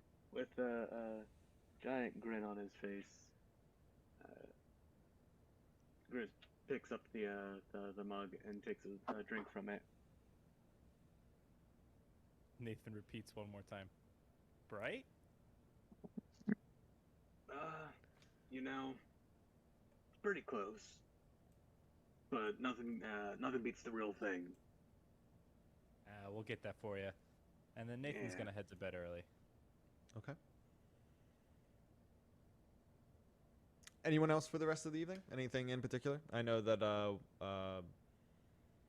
Stinky Stallion already went up to his room.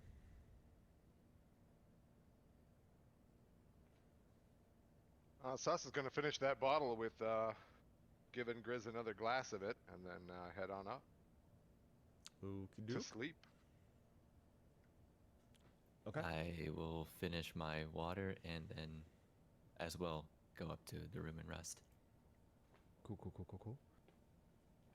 So come morning, a soldier this time is knocking on everybody's door. It's pretty much like First Light, but that seems to be like when everyone's getting up regardless anyway. And he's kind of knocking on everyone's door. He tells them that there is a meal downstairs for them on the house, and that Hordak should be at the front gate in about an hour or so.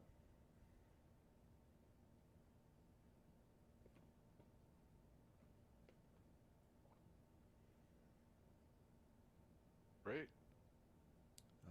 Sorry, I was reading. So at that point, you guys are free. You got about an hour and a half until you're expected at the gate.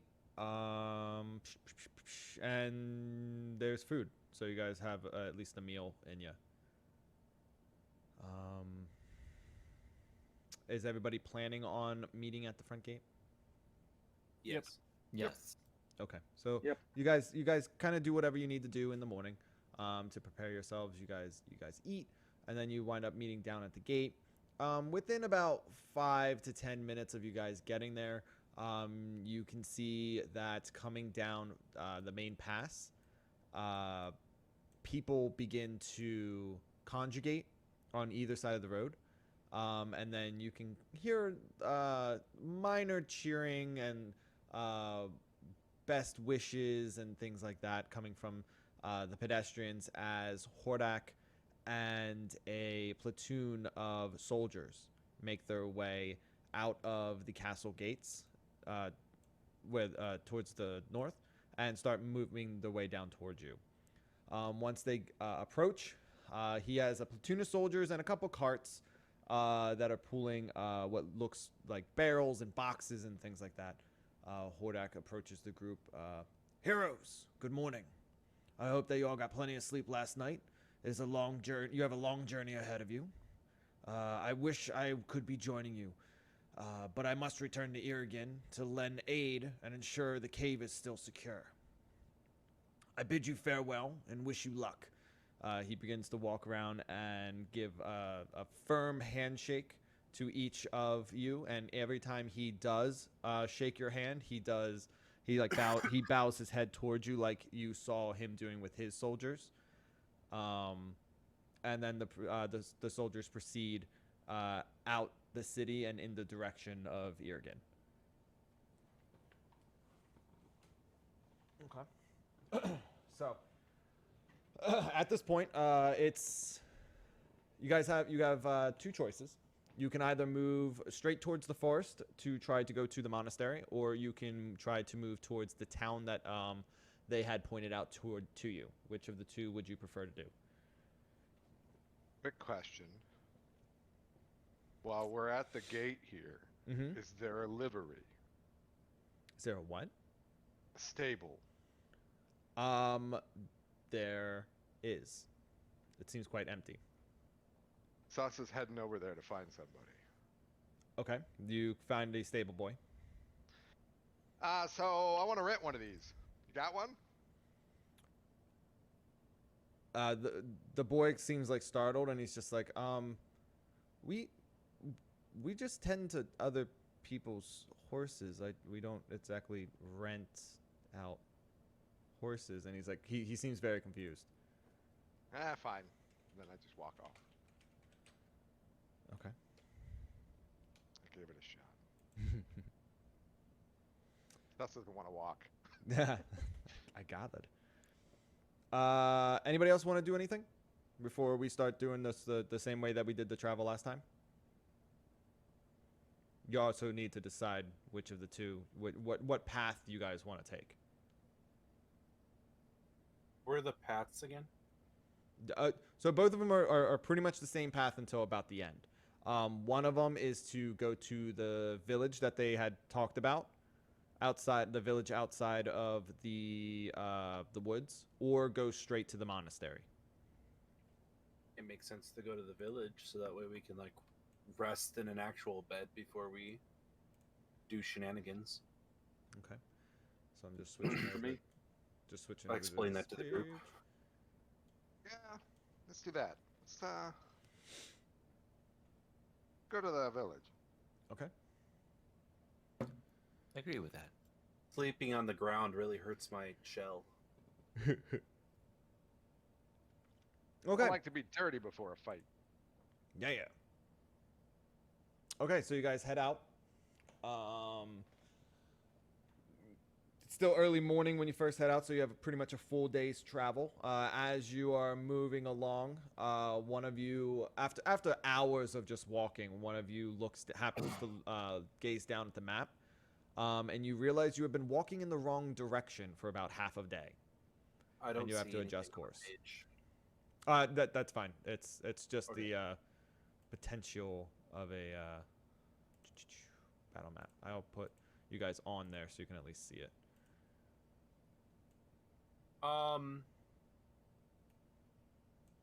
Is it possible not to like try to pull over anything on you, but we have a ranger in the group Mm-hmm. that I believe always knows where he is and what direction he's traveling in. So the only reason that came up is just like it literally as I roll a die for each day, and it's just what you guys wind up having happen, for the most part. Okay. Yeah. So it's just a random quote unquote encounter generator kind of thing. Now my question is, Okay. why the hell is it doing that? There we I go. was just trying to subvert the possibility. That's all. Yeah, yeah. So it's just a random encounter. And then I'm assuming you guys want to attempt to set up camp.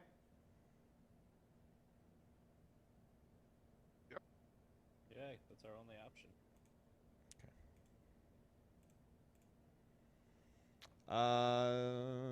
Nothing happens for the evening. So you guys wake up in the morning. You've already readjusted course, and we'll go for day 2. Day 2. As you guys are traveling along the road, the party sees a dead body on the road. It is a human male dressed in tattered clothing, and there is a knife sticking out of his chest.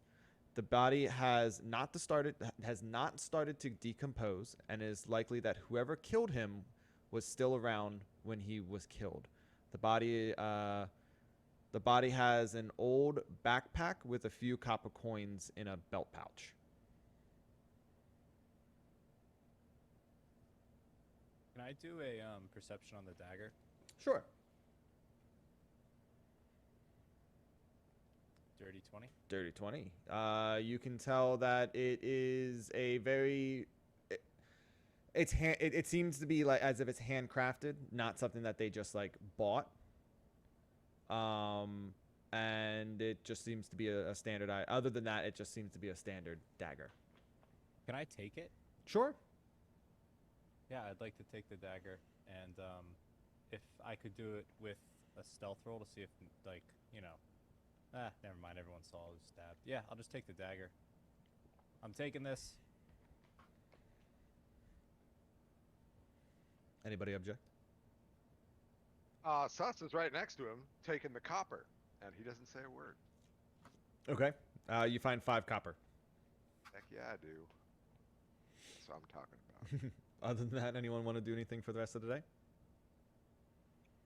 Nope. Okay. Towards the end of the day, you guys wind up setting up camp. And for the night. Okay. Now, when you guys set up camp, I should have asked this on the first night, but I'm an idiot. How do you guys want to do this? Is everybody just sleeping? Do you want to do shifts? Anything like that? You are just camping on, essentially, you're working your way through, and you find what looks like the safest, securest area that you can before nightfall, and you kind of just set up camp there. Shifts seems reasonable. Yeah, let's do shifts. Okay. I'm changing the map just a little bit because the other one is not the right scene, I guess, is the best thing. Scale. Yeah, scale, scene. Same. Sees. What am I doing? Can you guys see? Can everybody see? Hordak's not with us anymore, right? Or is he leaving part of way later? Hordak is no longer with us. You are correct, sir. Or Horvac, sorry. No, it's Hordak. Oh, okay. I was right the first time. Yeah, 'cause I thought- yeah. I think I just said it weird. Okay. So, who would you guys say is on your second shift for the night? Sure. Me. You? Okay. So we're gonna do that. That's just like a little flavor. Okay, You so want passive perception or an active perception? I will leave that up to you. What do you think that it's about midnight. What do you think that you would be doing? I mean, I'd be looking around, generally speaking, but I'll just take my passive of 16. Okay. That works for me. I'm doing all the wrong things. This is so much easier on like a board when it comes to these like quick ones. Nathan has this terrible dream that there's a bear watching them from a long ways away up to the top right. You mean like a square bear? Like a square bear. Nathan Oh looks no, up not to a the square bear. I dreamt of a square. Did you dream of a square bear? Yeah, horde rim glasses and a pocket protector. His squares Holy. bear. He also had a bear. He had a shiny leash too. It was weird.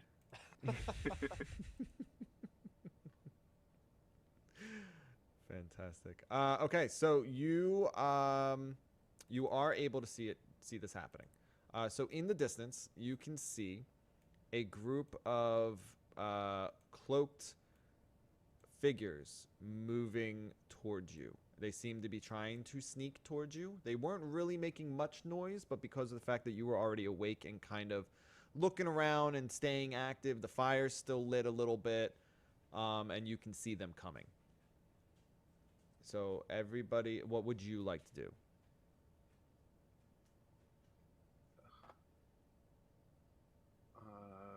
One second, I need to get out a measuring tool. Okay, we're good there. And we're good there. I'm gonna like do they seem like they notice me in particular, or is it like just the whole group? The whole group seems to be as if they're looking your direction and they're trying to sneak up to you. Okay, I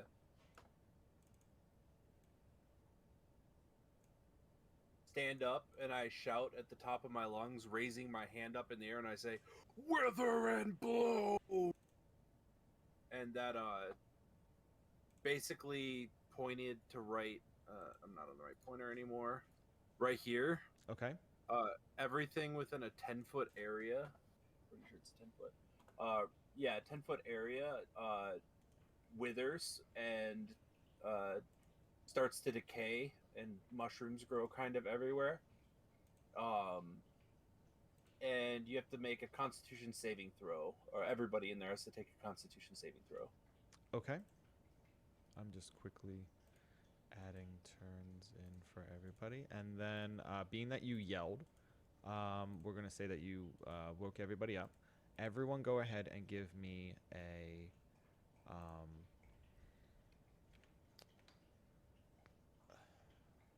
Initiative? Thank you. I was like, Jesus, I cannot get this out in initiative, please. And you said it's a Constitution saving throw, right? Yes, I'm gonna link the spell in a second. I'm just Okay. being done with Yeah, they failed. They failed. They failed hard. it. So you'll be taking 2d6 necro damage. And the healing part of it won't happen because I don't have any allies in that area. Okay. But that's the spell description. And I'll roll the actual damage here. Okay. See, I don't understand how that worked. It wound up working for Sus, but it didn't work. Didn't work for that's everybody else. because It also It's- links it. It's because you have to click your token before you roll. Oh. Yeah. And I got to remembered that. that, and then I did it. Gotcha. Gotcha. Okay, so So if me I- adding the turns in like that does work. Yes. So if I click it and then do initiative, it'll show up. Alright, I'm just trying it. You can use Yep. whichever one you want. I just want to make sure that I got this. It right. yep, it worked. It worked. It automatically added it in. Great, So okay. okay. Just because of the fact it doesn't really change much, I am going to go with the other one. Yeah, that's perfect. And okay, we can go from there. And then we're doing 7 damage to each of them. Yeah, 7 damage to each of them, and everything that's like between them and around in a 10-foot circle, because it was centered from here. So I don't know if you can see my ruler, but like everything around this general area is going to wither and die, and then little mushrooms sprout up. Okay. Okay. You can hear them all let out gasps and kind of start panicking because they weren't expecting you to just like stand up and like launch this at them. And then that goes to Sus. Sus is gonna groggily stand up and look at the turtle that is yelling and be like, "What's going on, dude?" We have 4 knaves over there in the bushes, and I just point right at them. Okay. Guess I'll shoot him with this crossbow then. And I step over here to clear everybody and take a shot at this one right there with my crossbow. Ouch. Crossbow? It happened 3 times. You got a Oh. crit fail, a crit success, and a 21. It was the crit fail. I'm sorry. I had my thing scrolled up, so I didn't see it pop up. Magically fired so many. So in your My groggy bad. state, as you stepped over, essentially as you're trying to load your crossbow, you kind of miss a little bit, and your bolt just falls on the ground at your feet. And then that goes to Griswold. Grizz is going to summon in his echo behind 2 of the bandits there, I just put him there so you can move him. right there. And then Grizz is going to stand up as his shadow swings into that guy there. Okay.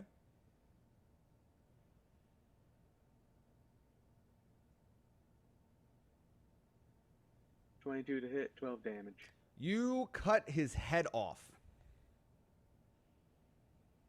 Awesome.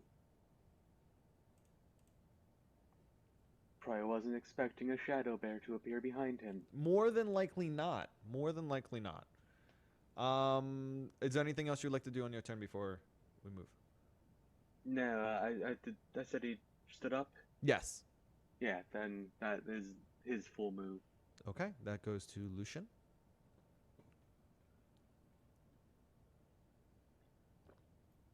Lucian thinks quickly and aims his bow. You, and mind you, targets- you're starting out prone. Whoops! Wait a minute. I accidentally refreshed my game. Whoops. It's okay.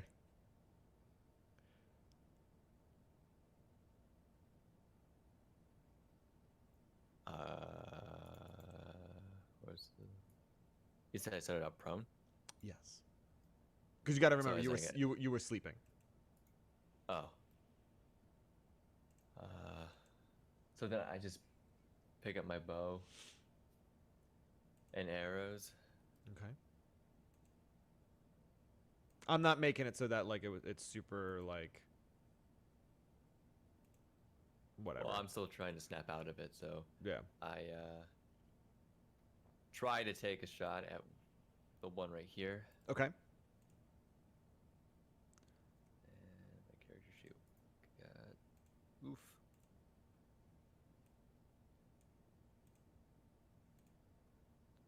Okay, that's a bit more of a updated representation for anybody watching, so you can see more what they're seeing. So I made it darker so you can see that like the campfire is what giving off majority of the light, and everybody else can still see. Correct? I didn't screw that up. Yes. I Yeah. can see, yeah. Did it right.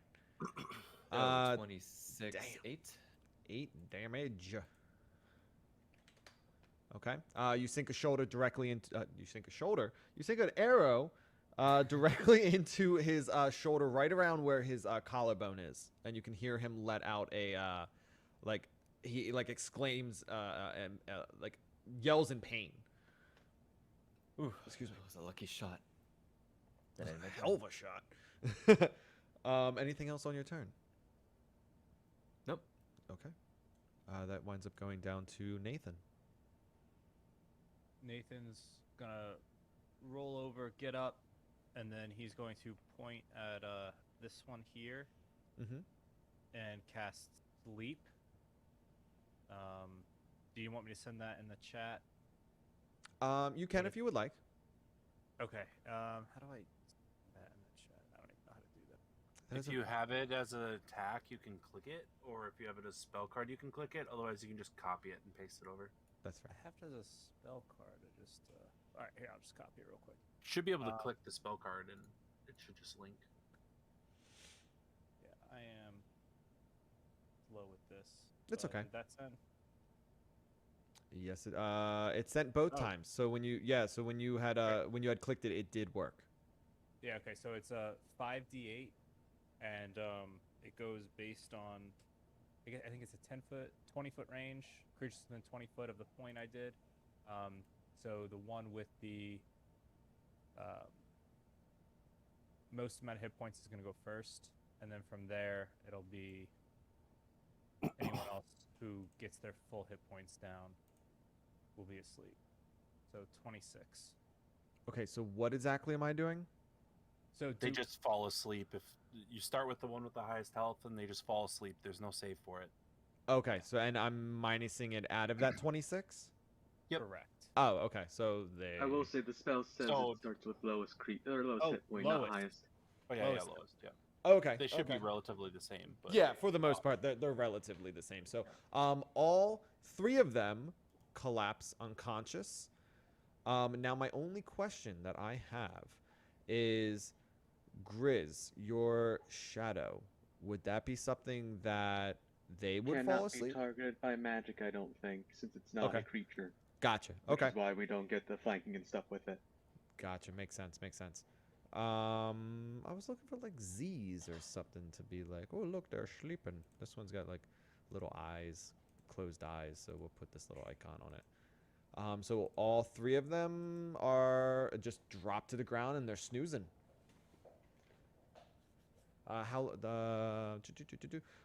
Someone takes the action to shake or slap the sleeping awake.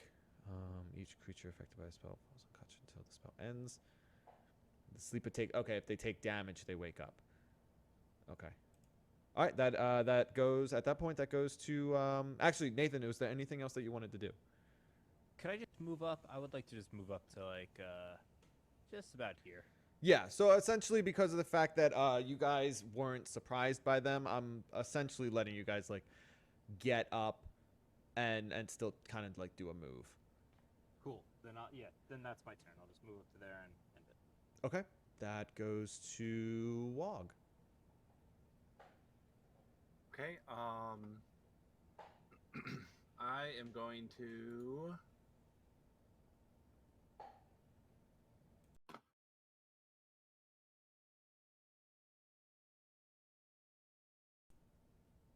I'm just going to reach my hand out to, I guess, this one. Oh, that's a ruler. To this one right here. Okay. And I'll do my chill touch, which does the necrotic stuff and makes mushrooms grow on creatures and whatnot. Okay. So 22 to hit, 10 damage. 10 damage. You kill them. It strikes them. You can see pretty much you hit him like because of the way that he fell. It hits him like in the face, and you can see that as it makes contact with the skin darkens and then begins to like wither and like flake away. But also mushrooms begin growing out of like their mouth, their ears, across their like the top of their head and down their back, and they die. Okay. And then I just move up behind Nathan. Okay. That goes to us. They are. Oh, sorry. Before I end, I'd be like, leave one alive. Okay. As you yell that out, from behind Sus, you guys can hear movement and someone yell out, "What a great idea! I guess we will leave one of you alive." And they move up closer now that they're like in the light of the fire. Oh shit.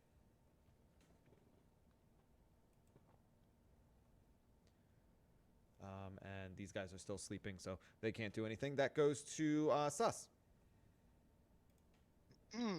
I take it that I see these individuals and I'm... You hear and now you can see them because they've stepped up close enough that they're actually getting hit by the low light of the fire. I mean, I have dark vision, so I mean... That also helps as well. I would have seen them many more feet beyond had I been paying attention. Yes. There was, again, you woke up and the large commotion was in front of you and they were moving in from behind. Right. And they're how many feet from me?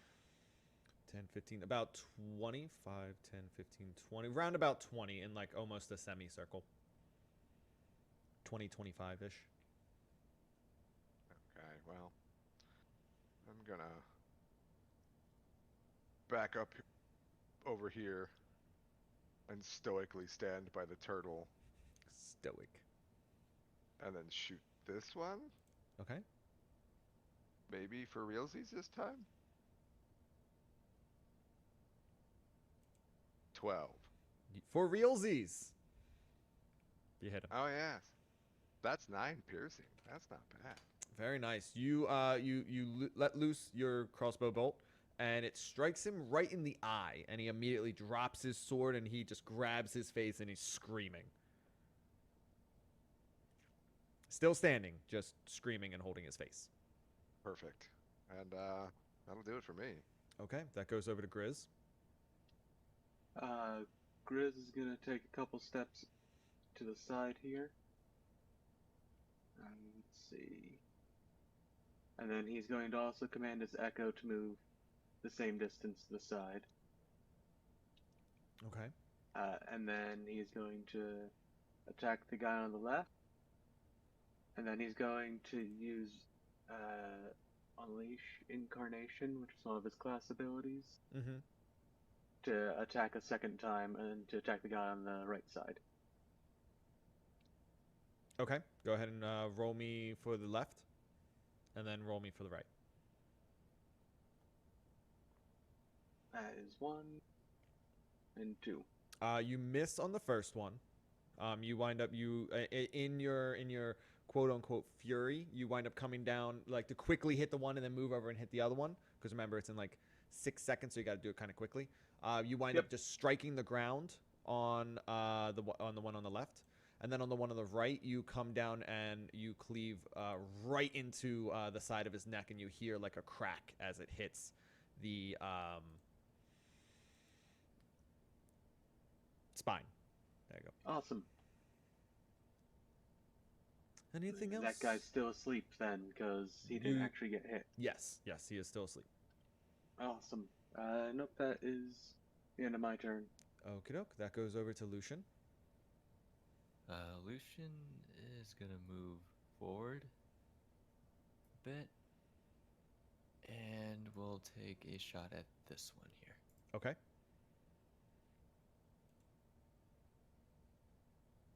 Killing it with this. 27, 4 plus 7. What? You shoot him right in the buttocks and kill him. Death by butt arrow.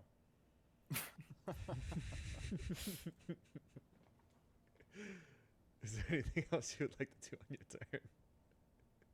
Bullseye. turn? Oh, my turn there. Bullseye. Butt's-eye. Bullseye. Cornhole. Okay, that goes over to Nathan. Yeah, Nathan is going to look at the destruction his friends just laid out, and he is going to walk up here next to Grizz, and he's going to cast Sleep one more time, right on here, so all 4 of the guys that I could see should be affected. Okay. And that's going to be, hold on 1 sec. Here we go. 5d8. 21. So hopefully get 1 or 2 of them asleep. 21.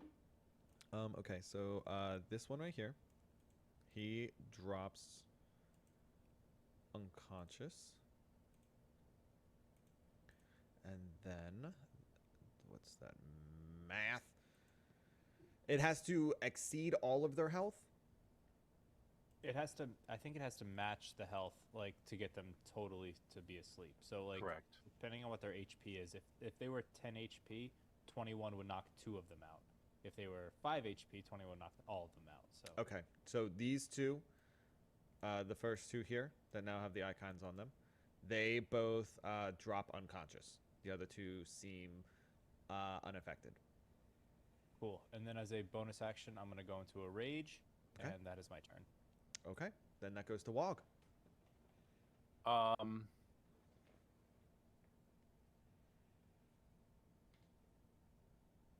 These cool spells, and now it's not point. I'll still do it. Do you have some sort of circle token that you can throw down, or just like a draw, or can I draw a circle? Yeah, sure. Okay. So it'd be centered, I believe. So I want to stay outside of these guys. So it'd be like centered right here. Yeah. It would go 20 feet out. So this is right. That and yeah. Okay. So that spot right there. Drawing a circle. Oh, that did not work the way I wanted it to. That'd be like right here. No, that still didn't work the way I wanted it to. Come on, circle. Do the thing. Are you looking at that? Nice. I needed to be 25 feet centered on the spot that I had. So like, it'd be 5 squares. 1, 2, 3, 4, 5 squares that way. 2, 3, 4, 5 squares that way. 1, 2, 3, 4, 5 squares that way. So it'd be like that. Circle. It's big right there. There we go. We're working on it, guys. This is the first time we've actually started like drawing things. So next time, Looks good, honestly, though. it looks really good doing it with the those 2 lines just to give the 2 dimensions, and then doing it like that. So that looks pretty good. Well, I needed the diagonal one too to be able to like figure out what corner to draw from. So I should just go from it and then go like 5 out and then draw down. Yeah, yeah. That'll do it. I just wasn't smart. So the spell I'm using, if it'll let me click it, probably won't. No. Can I put it in this list? Of course not. Okay, it's called Spike Growth. So I'm going to reach both my hands out, and I'm going to say, Bike Shroom! And basically what will happen is unperceivable little spiky growths Mm-hmm. will show up underneath or in the ground in that area.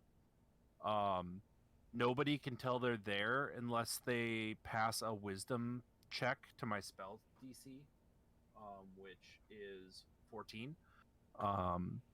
And every step that they take within that square, or within a square in here, does 2d4 piercing damage. Okay. Now, is this something that they should be rolling this right now, being that you yelled something, or not until, like, essentially, like, once they're made aware because of the fact somebody takes a step and they start getting hurt? It says when they move, but that's completely up to you on whether or not they take it right away. That makes sense. When they start moving, when they're made aware. As of right now, you just yelled shit at them. Yeah, they don't. Right now, they can't tell that anything happened. They probably think that my spell failed or that I'm just some weird guy yelling things. Some strange turtle screaming at them yeah, in the darkness. Yeah, nobody right now has any idea that there's anything dangerous on the ground. Awesome. Okay. And then I guess I will flip. Oh God, that's a drawing. I'm sorry. And then I'll flip around, just walk, basically not shove through, but like shift around and protect my buddy Sus. Gotcha. Anything else? I guess I'll shillelagh my main hand. Okay. That'll be all. Cool. Okay, that goes over to my turn. Immediately, the bandits go to start taking steps towards you, and they're immediately going to get hit with the 2d4. Okay, how many steps total do they're going to plan on take? So pretty much they're going to take one step forward, and as soon as they get hurt, they're going to be like, "What the hell?" And they're going to start. So each one's only taking one step forward. Do you want me to roll individually for each person, or just as a group? Or do you want me to roll and then each step they take is how much they take?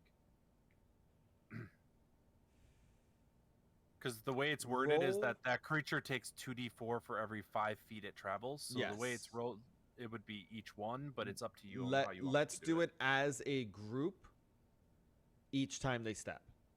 Okay. So the first group is 4 damage. Okay, so they take the step, and each of them take 4 damage, and you can hear them like let out like a, ah, and now you can see that they're like slightly distracted because they're like trying to figure out what the hell they got hit by, and they're going to try to do a perception, which is wisdom, and they have no fucking idea what's going on, and they're going to end their turn now. Must have been a briar. And noticing that they're in pain, I just kind of like quietly say, I wouldn't advance to them. Okay. And that's all. Okay. That goes to Sus.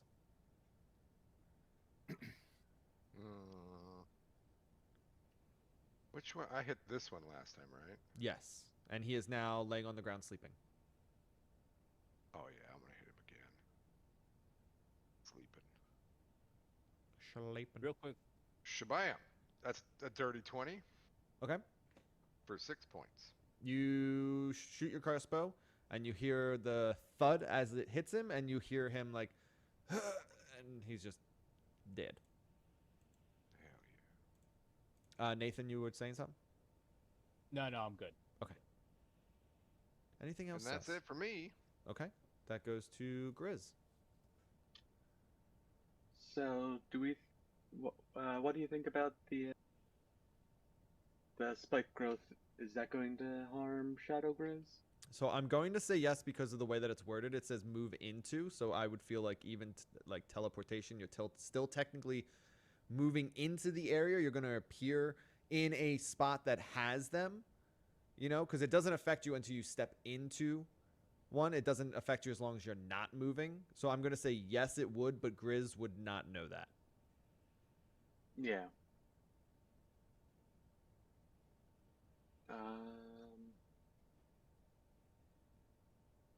You could always try to figure out what they're screaming about. Yeah, he can't get the Shadow Grizz in there anyways, though, this turn. So, let's see. He is going to have the Thaco move up. He's going to move him up next to Nathan here. and Grizz is just going to prepare an attack for the first enemy to get into range. Okay. Mind you, That'll be you also heard Wog, who is standing next to you, say not to advance. Yep. Okay. Anything else?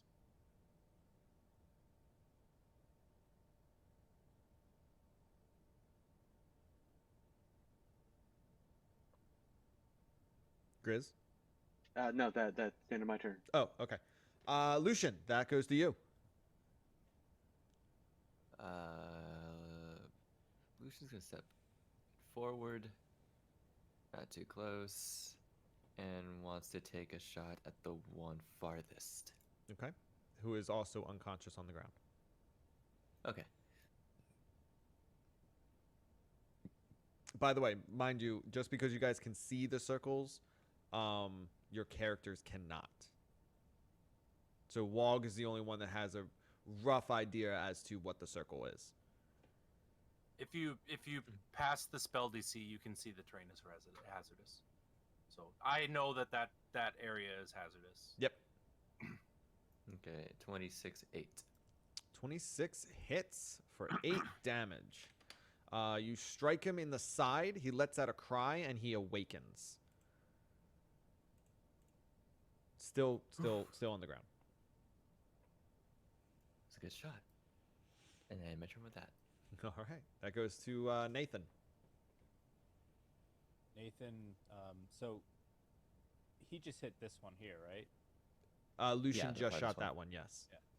Nathan's gonna look over at Lucian and be like, "Nice shot, but let the sleeping ones lie next time." And then he's gonna rip a javelin into the same guy. Okay. Ah, damn. It strikes the ground next to him. Wow, You- your you- character javelins as well as he plays drum. Nathan twirls around and goes, "Who the hell said that?"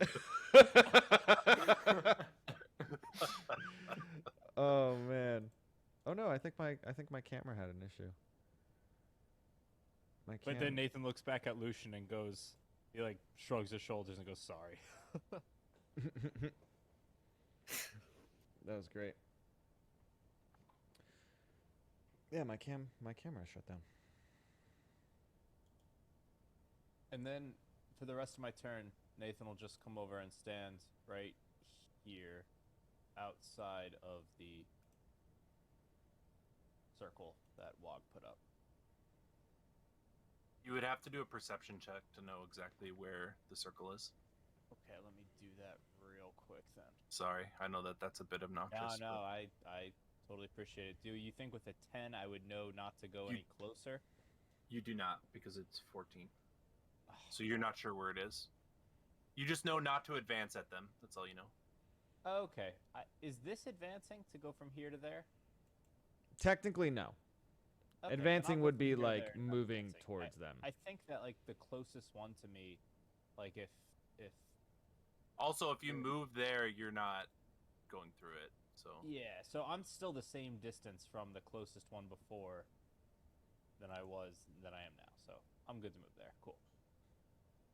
That's my turn. Okay. I'm trying to fix my camera while we're also doing this. That goes to Wog. okay, I'm going to, knowing that this guy has a crossbow bolt in him, I'm going to attempt to non-lethally hit him with Chill Touch. 21 to hit, 11 damage. 21. I'm sorry, who are you hitting? The one that had the bolt in him, I wanted to non-lethally attack him. So you struck him, but you did 11 damage. Correct. Yes, you killed him. So he's taken twice his total health toll? Yes. Okay. With the other damage that he has incurred. I can't reach the damn... because where he's at.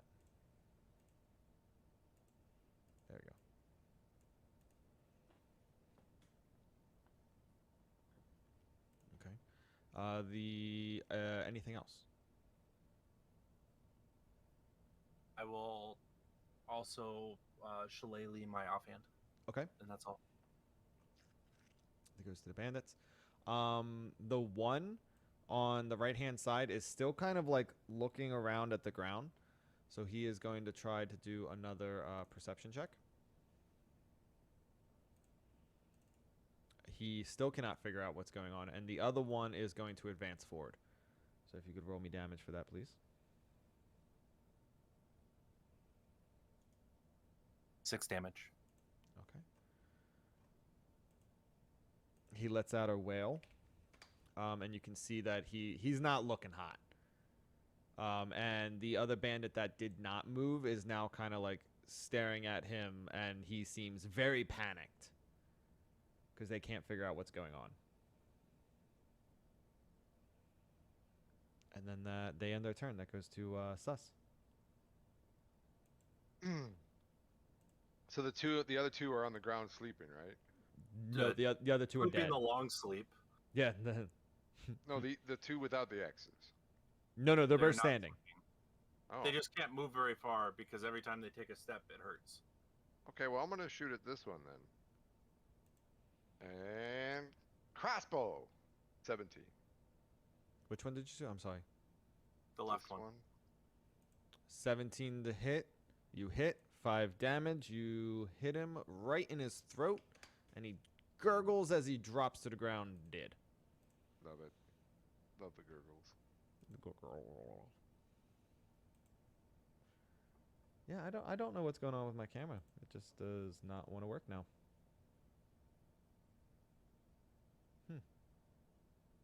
Shitty.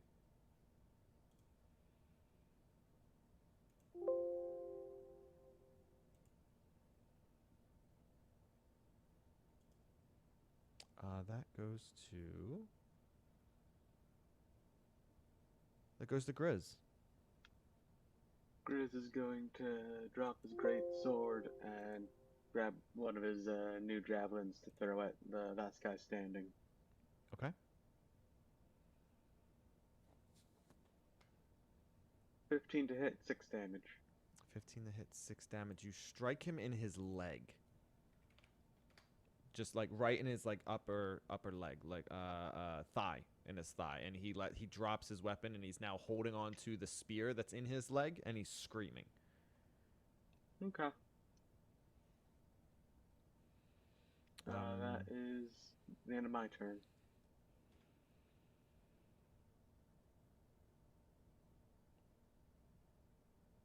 What in the living shit? Just what the fuck?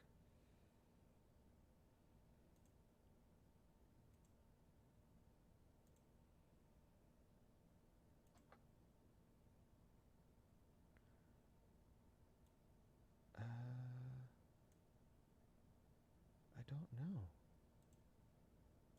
I don't know why this isn't working. Oh, anyway. So, that goes to Lucian. Sorry. I'm a little distracted trying to Good. get this to work again. Take a step forward, and I will take aim. See if I can finish it.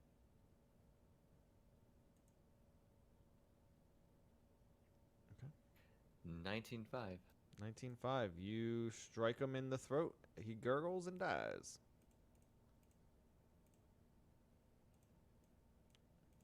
Like, goes off screen, and I'm not able to, like, move it. And he drops dead. Everybody, we are out of initiative.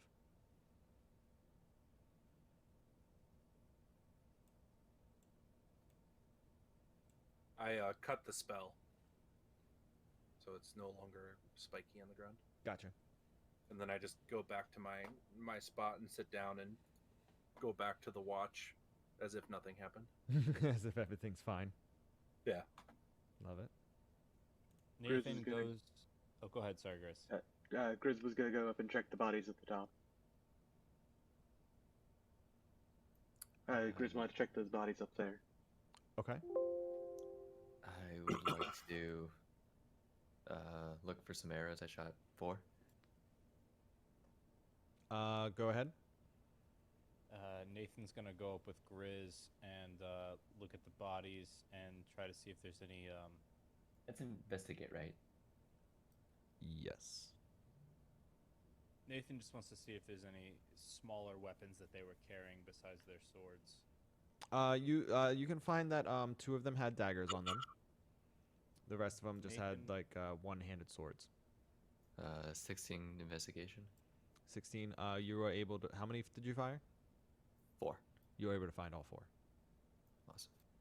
Nathan looks at Grizz and asks if, hey, do you mind if I take these daggers?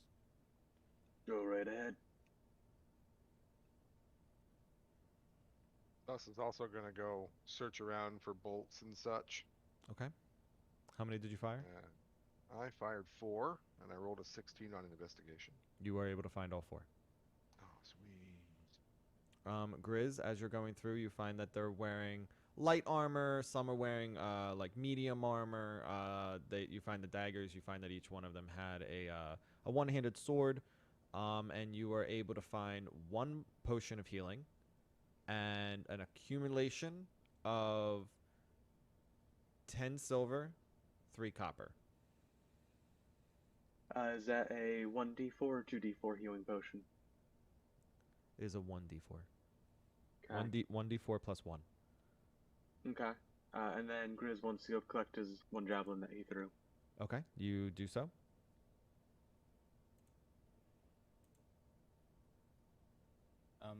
Just for clarification, the 2 daggers I got off these guys, are they any different as far as like Give me an price-wise? investigation. I mean, a perception. Alright, cool. Perception or investigation? Which one do you want? Surprise me. Doesn't really All right.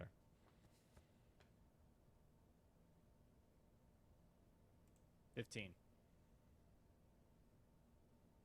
You are able to see that they seem to be the same style of hand carved. Cool. Makes it easy for my item slot. Okay. Anybody else?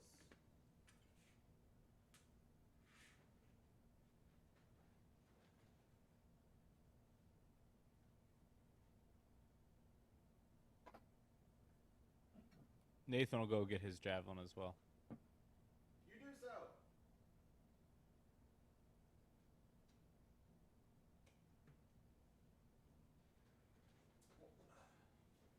Wog? What would you like to be doing, Wog? I'm just continuing my watch. That's all. Okay. Lucian, Sus, anything with the bodies down below as you're searching for just your arrows, or? I was thinking of looking through the bodies as well. Do I need a perception for that or investigation? Investigation, please. 11. It pretty much shows how thorough you were with staring at these things. Okay. I say staring at these things, I mean looking through all this stuff. There you go. I finally got my camera working again. That was fucking annoying. I don't know what happened with it or why I was being such an ass, but okay. Sorry that I was slightly distracted doing all that. I was trying to multitask pretty hard. Okay, so you are able to find that each one of them did have a one-handed sword. One of them had a dagger. You find a bottle that seems to be filled with a liquid that you're unsure about. It is corked. And you're able to find an accumulative of 3 silver. Okay. I take the strange bottle and the 3 silver. Okay. Would anyone like to do anything else for the rest of the evening? I guess Grizz Sus is is going. Go ahead. Go ahead. I'm just gonna go sleep again. Sus sleep. Sus sleep. Yep.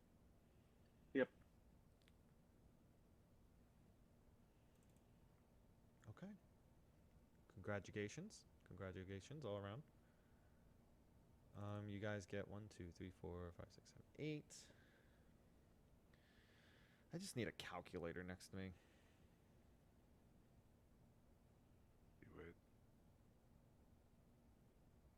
Each of you get 40 XP.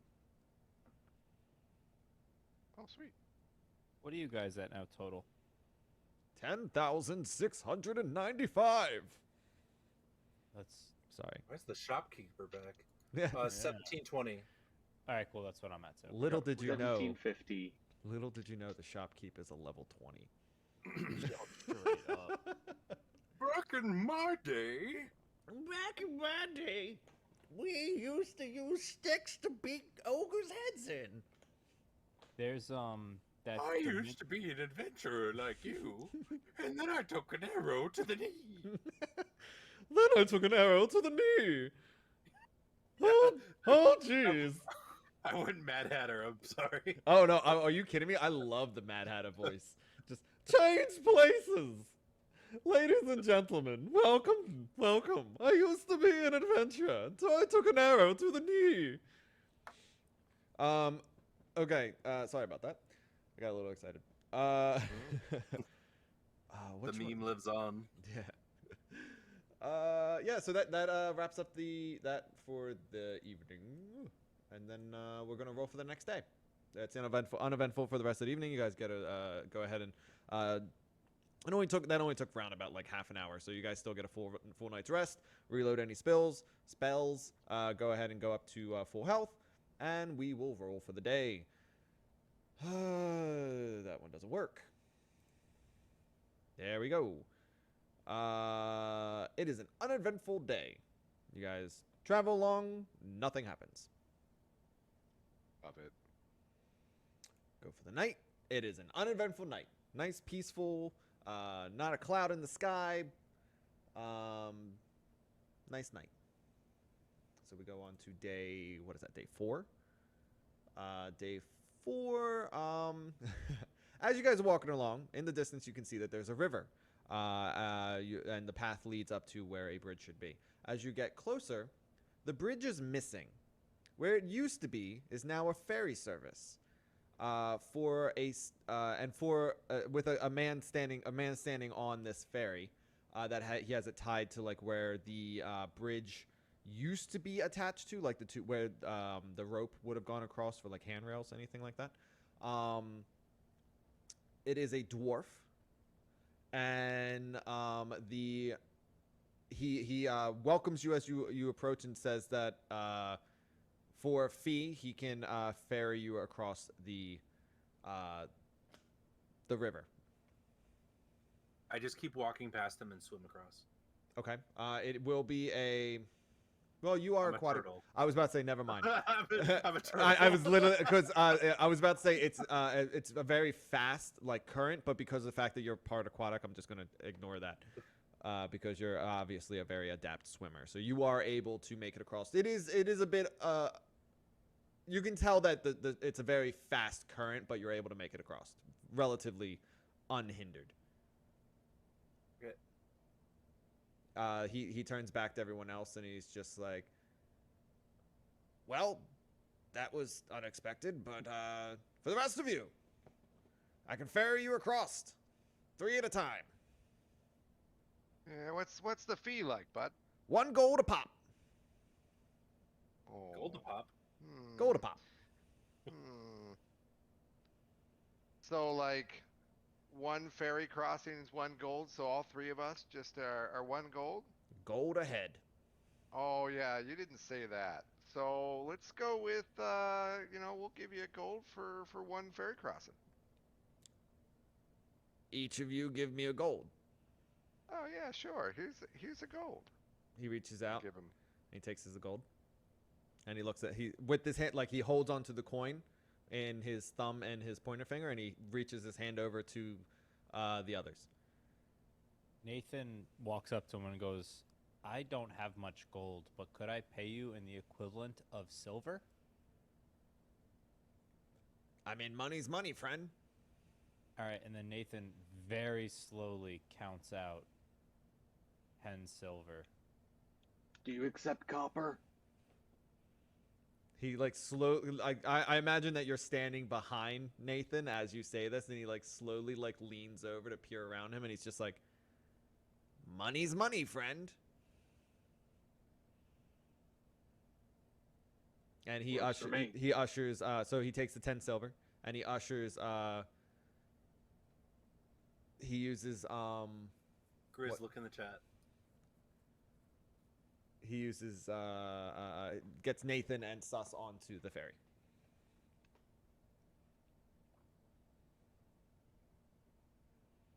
How far it crosses the river? It is 25 feet. Okay.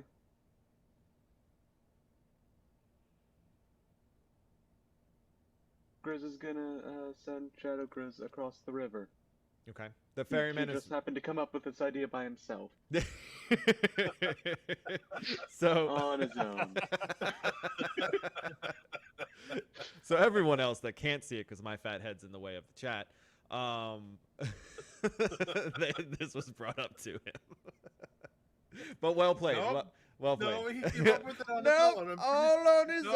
own. All Original alone. ideas. Jeez. Okay. So he didn't want to get his fancy leash wet. yeah. That's all. So the ferryman watches as you kind of like gesture, and he looks over and watches you appear on the other side, and he's like, "What?" And he like looks back, and you're still there, and he's like, "What?" And he like looks back, and then watches you like I'm assuming, like there's like a flicker, and you guys swap places. Yeah, like a instantaneous flicker. Okay, yeah, and there's like a flicker, and he notices that you are now on the other side, and you obviously like, start walking, and this other one is like kind of translucent and whatnot, and he just looks completely perplexed, shakes And his head, I wave at him from across the river. and he kind of gives you like a and like waves at you, and then he turns to Lucian and kind of like jingles like the coins in his hands, and he's just like, "What about you, friend?" Can I trust you? Can you really trust anyone? Money talks, though. Very well then. Here you go. 1 gold. He takes it, reaches back, places all the coins into a satchel, tightens it, and kind of waves you onto the barge, or the ferry, and one of the ropes from the bridge is what's connecting to the other side, and he kind of has like a mechanism hooked up that he kind of like pedals a little wheel, and it pulls you guys across. Once reaching the other side, he ushers you off, and he's like, "If you come back this way, got a ferry for you." And he just, as soon as you guys step off, he immediately starts pedaling back to the other side. Nathan looks at Sus and goes, "What an asshole."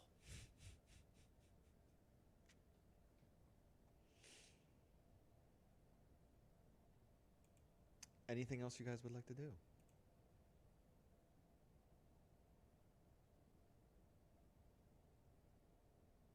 Grizz has something he wants to do while we continue our walking. Okay, Wait, go ahead. did we leave the ferry yet? I Yeah, mean, we- you don't have to. You're off the ferry on the other side, and he pedaled away. Unless How far you, is he? he's like halfway across by now. Oh, okay. Nathan was giving you the vibes that he did not enjoy being ripped off to go across this river that once had a bridge that seems to be taken down by this guy to set up a service. And he appreciated you, and he's telling you all this. He appreciated you trying to, get the price down, but that really ticked him off. I love the Is- third person. Is the ferryman more than 30 feet away? Well, it's only 25 feet across, so he's round about 15. He's in the middle? Yeah, about at this point, like, because you guys stepped off and he just immediately started pedaling away. Okay. I want to cast. What's the vehicle that he's on? It's Like just a raft? it's a makeshift raft. Is it like lashed together? Do you want to do an investigation or perception? Heck yes. Absolutely. 21. 21. Okay, so you can tell that this raft has been fashioned together from what looks like pieces of a bridge. I mean, like, how is it being held together, though? Rope, pretty much. Just it tied it, used the rope that was already for like the planks and like the handrails and stuff like that. It has all the boards and everything like that, and it's kind of just lashed together to make a makeshift raft out of it. Okay, and he's got like a coin purse that he put all our coin in, right? On his hip, yes. Yeah, I'm gonna cast Mage Hand and try to remove that coin purse. Nathan sees what Sus is doing, and he's gonna cast Mage Hand as well, just to slap the ferryman across the face. At the same time. So I think I like that. So I think we talked about this once before. I believe you'll be able to smack him, but it won't do any damage. I don't think I'm not doing it for damage. I'm Okay. doing it for a distraction purpose. Okay. So when I see him cast Mage Hand, because you know I'm looking out there and I could see what he's doing because I know the spell. Yeah. I'm gonna whisper. It's like, hey, try to go for the ropes on the boards. Nathan will redirect that and try to use his Mage Hand and the 10 pounds it can to just pop one of the knots that's holding the rope to the boards. Okay. Does it say anything along the lines like if he let's say like as you're trying to take this purse off of this satchel off of his hip, Okay. if he was to like hit the hand or like stab it with a dagger or like do something along those lines, does it say anything specifically like that, like interacting that kind of way? It's spectral, so I don't think that anything can affect it.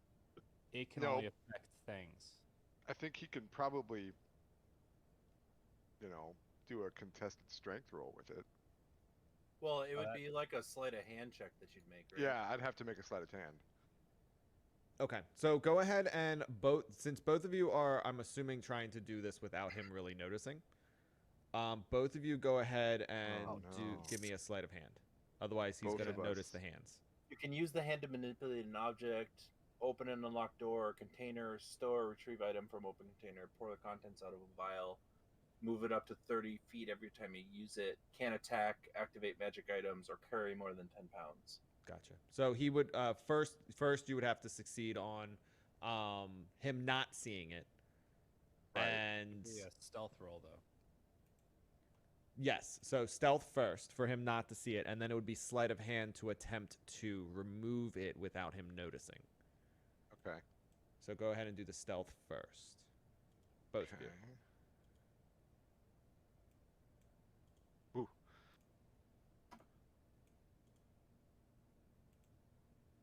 Do you want to take the original sleight of hands, or Yeah, well, I'll gladly take the original.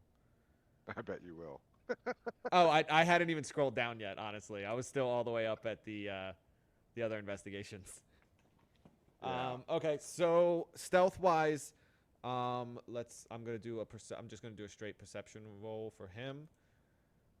So he is not able to see it, but when you do start tugging on the rope for his satchel, he does notice and reaches down and grips the satchel. Is Nathan- he able to grip? Is he able to grip the boat bindings? That No. my So character as far as that one goes, he does not see your hand at all. So he has no idea, and because now he is distracted by the satchel, he is gripping the satchel with one hand and attempting to push the hand off with the other, and does not realize that you have now undone one of the knots that is holding part of the barge together.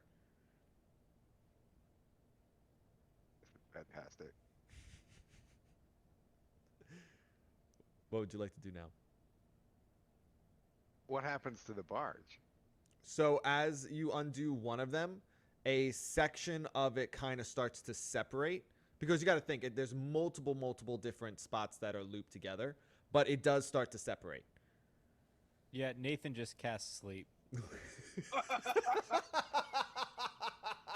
Okay. Okay. Nice move. Nice move. Okay. Yeah, go right ahead. Go right ahead. That's it. Put him to sleep. I mean, unless he's got under. Let's see how many hit points. Come on, baby. Come 40. Come on, 40. No. on. Oh, that would be great. Here we go. 19. 19. He does not go to sleep. What? Damn it. He feels it, and you can tell that he feels it. He is now glaring at you, and he has like punched the mage hand, and he now has a full grip on it, and he starts pedaling even faster, and he is just yelling obscenities at you guys. Yeah, Nathan flips him off. It's a straight middle. I finger mean, right to this Are we slap doing my this hand. at this point? Is that what's Yeah, happening? can we just do this?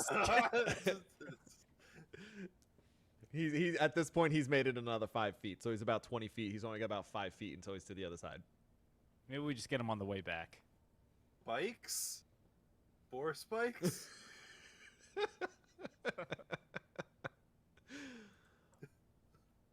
Oh wait, I'm gonna cast Charm Person on him Okay.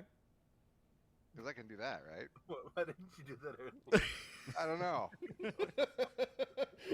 Why didn't we lead with this? Nathan just I'm Nathan looks sorry, around at everybody's Wog. away. You're gonna make him come back. Nathan looks around at Wog and goes, "Look, we were having fun. All right, we're having No, fun." no. This is all out of character. It's just Oh like, my god. I gotta ask, what Lucian and Grizz, what are you guys doing during all of this? So Grizz is Just- currently tying a rope to one of his javelins, Okay. for reasons that may or may not become clear shortly. Okay. Okay, so he has to make a I'm taking wisdom any save. like any seaweed or any not seaweed because it's a river, but like any like plant life that I would have gathered while walking across the floor of this river, and I'm just like popping it like popcorn into my mouth while I'm watching this. Okay. Oh, you said a wisdom save, correct? Yeah. Okay. Is it the save plus my spell modifier or? It's not, isn't it? It's just a straight save.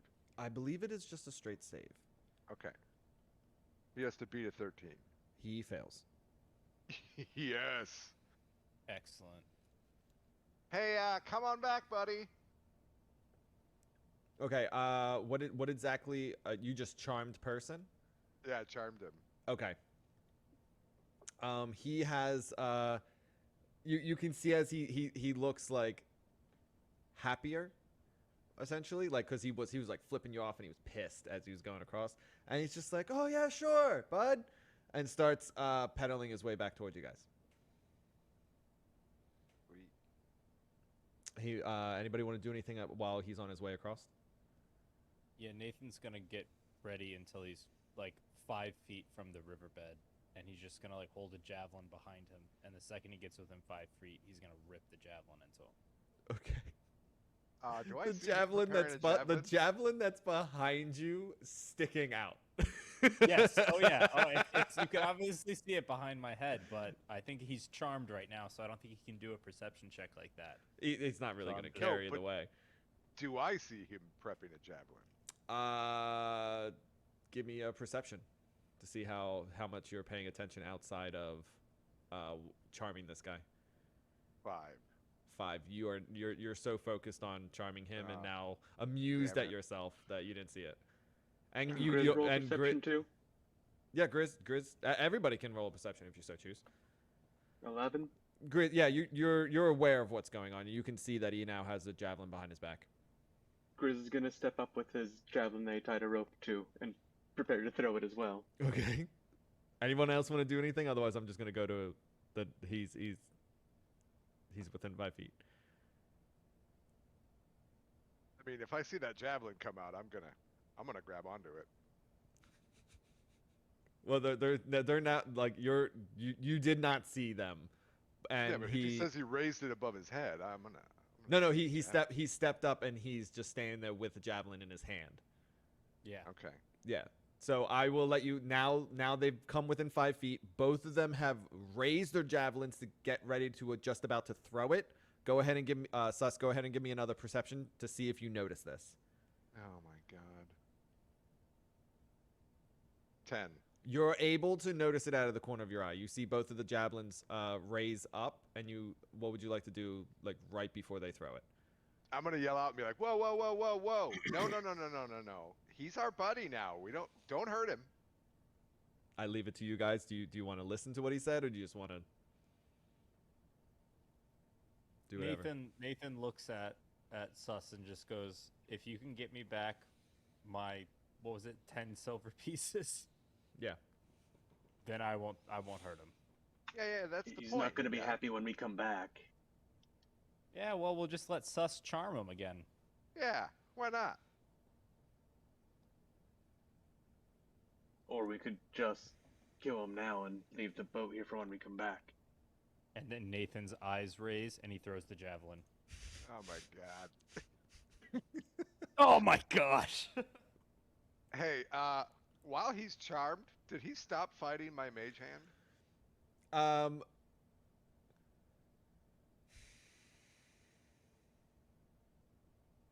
I'm gonna say no, because of the fact that he wouldn't innately know that it is yours. And it doesn't change the fact that he's trying to protect one of his possessions, but you have not instructed him otherwise. I think I can give him instructions. He's just friendly to us. Yeah, That would be a command spell. Well, true. So, like, when I say instructions, like, you didn't say, like, oh, don't worry, that's mine, or, like, anything like that. So he's still holding on to it, and he's kind of, like, still, like, fighting with it as he's pedaling his way back. Yeah, now I'm not going to get a chance to do that. So- Okay. You throw you Well, throw the javelin, and it sticks into the into one of the planks of the raft, and he immediately stops pedaling. And, Chris throws he's his. okay. Go ahead.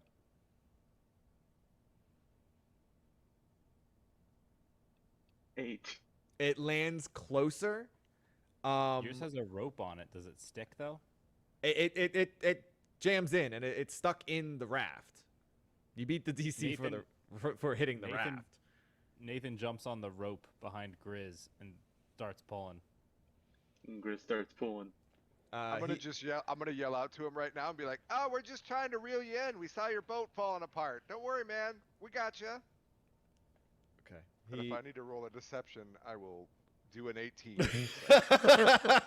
You have convinced, and he's just like, oh, okay, thanks. And he starts pedaling again, and he's still kind of like fighting with the hand, and he's like shooing it away, and he now tucks it into like his shirt, with still in his hand, and he has like his hand inside of his shirt holding onto this pouch because the mage hand is still trying to like take it from him. And he has now made it to the shore with you guys.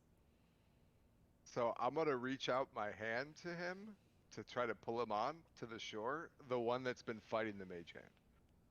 Like reach out and try to, obviously go for the hand that. He immediately reacts, and with his opposite hand turned over, he reaches out and grabs onto your wrist because he thinks you're trying to help him. So he reaches out and he's like, "Oh, thank you," and he grabs on and like kind of like pulls as if he's going to like pull up onto to step onto the shore. So he's now up, standing on the shore with you. Not 100% sure what's going on, but knowing that javelins were thrown at this guy, I cast Ice Knife at the 2nd level. Go ahead. It's only an 11 to hit. Oh, And then there's a DC 14 on top of that. Oh, man. Okay, so it does not hit. It goes flying past his head. Okay, and then the DC 14, Dexterity. So even if it misses? Yep. Okay. And Sus has to do that too, right? Every creature within 5 feet. Yep. Okay, so that would be. Oh my god. Yeah, I would imagine that would just be Sus. Yep. So and he failed. got a 14. So 2d6. Let me see if that goes up for doing it. Cold damage. Oh yeah, it does. So it's 3d6. So I matched the DC 14. That's up to you on whether or not that passes or not. Wait, this is a I magical generally effect. go to the attacker. I generally True. roll Good. as beats Yep. beats. Yep. Sorry. I was I was thinking backwards. Yes, you're correct. So technically, I have advantage on any saving throws against spells or magical effects. Okay, Yeah, then. that would work. I get a 15. Nice. So you're fine. So if they fail, it's a 7. Okay, he takes 7 damage.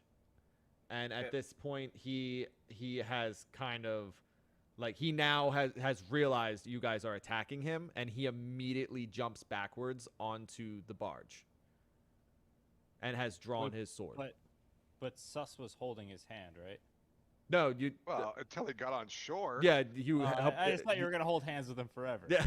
That was- No, he has now leaped backwards and drawn his sword. All right, Nathan takes his axe out and he starts going for the piece of rope that connects the two shores that his boat is connected to, and he just hacks at the rope up top. Okay, give Cruz me. takes a grip of the rope of the javelin that's attached or lodged in the boat right now.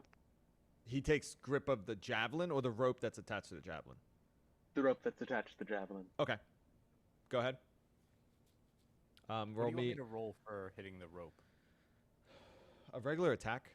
Honestly, you Like just a gotta. Great axe attack. Yeah, pretty much. You just gotta. Because like if you rolled like a 4, you would miss the rope. Yeah, I'll go into a rage as a bonus action before I do this. Are you cutting the rope? Yeah. Yeah, I'm cutting He a rope, is but I have cutting to the make rope. sure it happens. All right. I'm not Why? taking any chances. Okay. Cutting. Oh, you're trying to make the boat float away? Yeah, because it's a high current. He said. Oh, okay. To be honest, if he got on the boat and started paddling away, I was just gonna cast the spike spell. Oh. So I you think cut I you cut the you rope. you cut the rope. You have cut Yeah, the rope, but- and it now Grizz is holding on to it. So Grizz, give me a strength check. 19. 19. Love You it. successfully hold on, but you are very strained. It is the force of, well, one, the weight of it, and then two, the force of how fast the current is. You are, even with a 19, you are still like straining to hold this in place. Nathan's. And you Nathan's notice gonna as- jump on. You know, you Yeah, go ahead. notice as like you cut the rope, he has swung at the rope of the other javelin. He missed, but he like, because he jumped back, drew his sword, and then immediately like swung at the other rope. Nathan's gonna just go and help Grizz on the rope, holding it, and hope that the rest of the guys can figure out a way to finish it off. So, question. Mm-hmm. Is he now sufficiently distracted that my mage hand can grab that bag of money? His hand is still inside of his shirt. Even with his sword out? He has two hands. Yeah. While this is happening, can I do my my halo and my shillelaghs? Sure. Okay.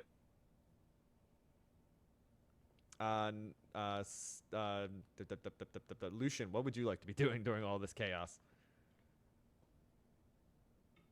I'm just sitting back with an arrow ready on my bow, but waiting to see what will happen. Are we initiativing now, or just at will doing? We're kind of half. running? Half. Yeah, half. I'm kind of going in a roundabout turn Okay. kind of base. Okay. He swings at it again, but he winds up striking the javelin, and you hear a crack sound. So the javelin has taken damage, but he did not cut the rope. Okay. What would you like to do? So I can do a turn's worth of actions. You can do a turn's worth of actions, but you're still going to have to maintain holding this rope. Well, yeah. Well, I have a thing to do that was going to have him drop the rope, I believe. Okay. So how far is the boat away? It's roughly about 7 feet away. So Grizz is going to have Shadow Grizz be behind him on the boat, Okay. and then Grizz is going to teleport and swap spots with Shadow Grizz, Okay. leaving Nathan to hold the rope by himself. Okay. Nathan, give me a strength check. That rage. Let's hope it works. All You right, are good. You're able to maintain it. and then Grizz is just gonna wrap the guy up in a big hug, grapple. Okay. Go ahead and roll me a strength. Let's see. 17. Nice. You successfully grapple him. And that is my my go. Okay. While you do this, and as soon as you grapple him and like grab him, he lets out like, "What the hell?" Because he didn't realize you were behind him, and then he's just like, "What is your problem? What is wrong with you people?" Just so everybody knows, after this encounter, we have to change our alignment to evil. Yeah, No this is not really the most the greatest thing to be doing. At the very least, it should just be like chaotic on the other end. This is not a good person thing to do. Technically, when I started this, it's fully within my alignment to do this. So I'm good. Granted, and you haven't attacked him. I mean, as far as Grizz and Nathan go, this is not a very. Yeah, I have no idea what they're doing. Yeah, this is a very questionably evil thing that you guys are currently doing. I don't think it's a question. I didn't get good vibes from the guy. Oh, As far as I mean, hell, as far as you guys know, the bridge could have been broken, and he was commissioned to use the pieces until it was fixed, so that he could at least get people across. Yeah, he didn't show a king's sigil or anything like that. There was no taxpayer money involved. This is We also didn't scam. ask. Yeah. I mean, you guys didn't say shit. You just tried to rob him. But please continue. You currently have him grappled. I never tried to rob him. I just tried to kill him. Yeah. Oh, that makes it so much better. or are you making the case for not making an evil action? I mean, like robbing him. I was just sitting there with the arrow prepared. I wasn't doing anything. No, That's fine. true. That's true. That's very fair. That's very fair. Really, it's only Nathan and Grizz that are in question here.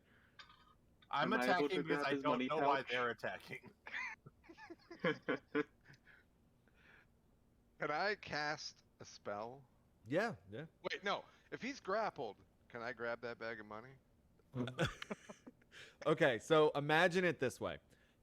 His hand is tucked inside of his shirt. He had a sword in his hand. A bear appeared behind him and is essentially bear hugging him from the back. So Grizz's arms are over top of his arm that is tucked inside of his shirt, restraining him. Okay, then I am gonna cast. But I'm gonna Can he grab Cast- that wallet though? No. I'm gonna cast suggestion. Okay. Go ahead So and he link it needs for to me. make a. Oh, okay. Hold on. It's just a saving throw. Okay. But I will put it in the thing. Whatever it is, he failed. Okay, so I get to suggest a course of action limited to a sentence or two. Okay. And he's within range, so I am going to yell out to him. Just put your hands up in the air and this will all be fine. That's all I'm gonna say. Okay. So Oh. he attempts to comply. Grizz, you can feel him like move, but again, he's grappled, so he's unable to move his arms. Yeah, but I'm gonna take that mage hand and get that money. He still hasn't moved. He is being held by a bear. He cannot No, move but his he hands. pulled his hands out. No, right? he cannot move. You see him trying to move, but he cannot move. He is being held by a bear.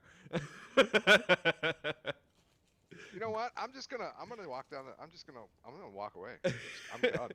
I'm just gonna throw my hands up and be like, "Son of a bitch, goddamn fucking bear!" At and this just time, walk off. Grizz, you did see him yell that. Well, you heard him yell that, and you felt the guy try to move his arms. Yeah. Do you think that that Grizz would have let him go or let him move his arms? Grizz loosens his grip and then goes for the money pouch. Okay, so you've loosened your grip. The guy has his hands in the air, and he's still gripping onto the money pouch. Does a 13 hit? A 13 does not hit. Okay. Can I pry the money? What did pouch you from What his did you hand? try to do with a 13? Nothing. I didn't just swing at him with both my clubs. Jesus. So you have jumped onto the barge. I take what is going on Mhm. as they're fighting him for some reason, so I need to help them. Okay, so you have now jumped onto the barge and you have swung at him, but you missed. Correct. Okay. Correct. His hands are now in the air. What would you guys like to do? Can I pry the money pouch from his hands? You are still give me a strength check to see if you can just like pry it out of his hand. That's the only real thing that you need to do. 13. You successfully pry it out of his hand. And then I swap spots with Shadow Grizz again. Back off the boat.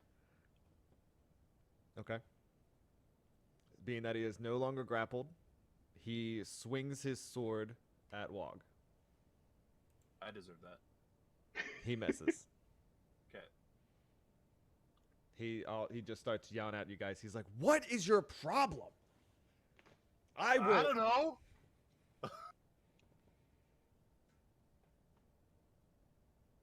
Nathan looks at Grizz and he says, "Do you want to get this javelin back, or should I just let go?" Oh, good idea. Grizz swaps back, pulls the javelin out, and goes back to shore. I guess when he pulled the javelin out, it's just the raft's just gonna take off then. Yes, the raft with this guy and Wog on it just start launching down, just start taking off down the Whoa! I'm the deeply thing. confused, and I just take a step off, Okay, drop into the water. That's fine. drop into the water. Yeah. Nathan, you have now lost one of your javelins because you guys didn't pick up the second one. I already marked it as a loss. Okay, he is now being carried down river by the current, and he is just yelling from a distance at you guys, saying how he's going to contact the authorities and that this won't be the last of this. And he's just swept out of sight, like down Feeling the like river until he's like gone. Feeling like a rookie cop, Nathan puts his king's sigil above his head and goes, "We are the authorities." And then he realizes how stupid he sounds and walks away. I just like casually walk out of the river. Yeah, like 30 feet down, like 30 Yeah. feet down, just go walking out of the river. And I've got like an armful of vegetation that I'm like popping into my mouth, and I'm like, so what was that about? Oh my god. How much money is in my new money pouch? Oh man. Well, first, does anyone want to answer Wog as he's coming? Nathan goes up to Wog and goes, "Sorry, I'm just short-tempered today." Shocked, I drop all the vegetation on the ground. And it's like, wait, so he wasn't a bad guy? No, he was just an asshole. Okay. And then I try to catch up to Sus.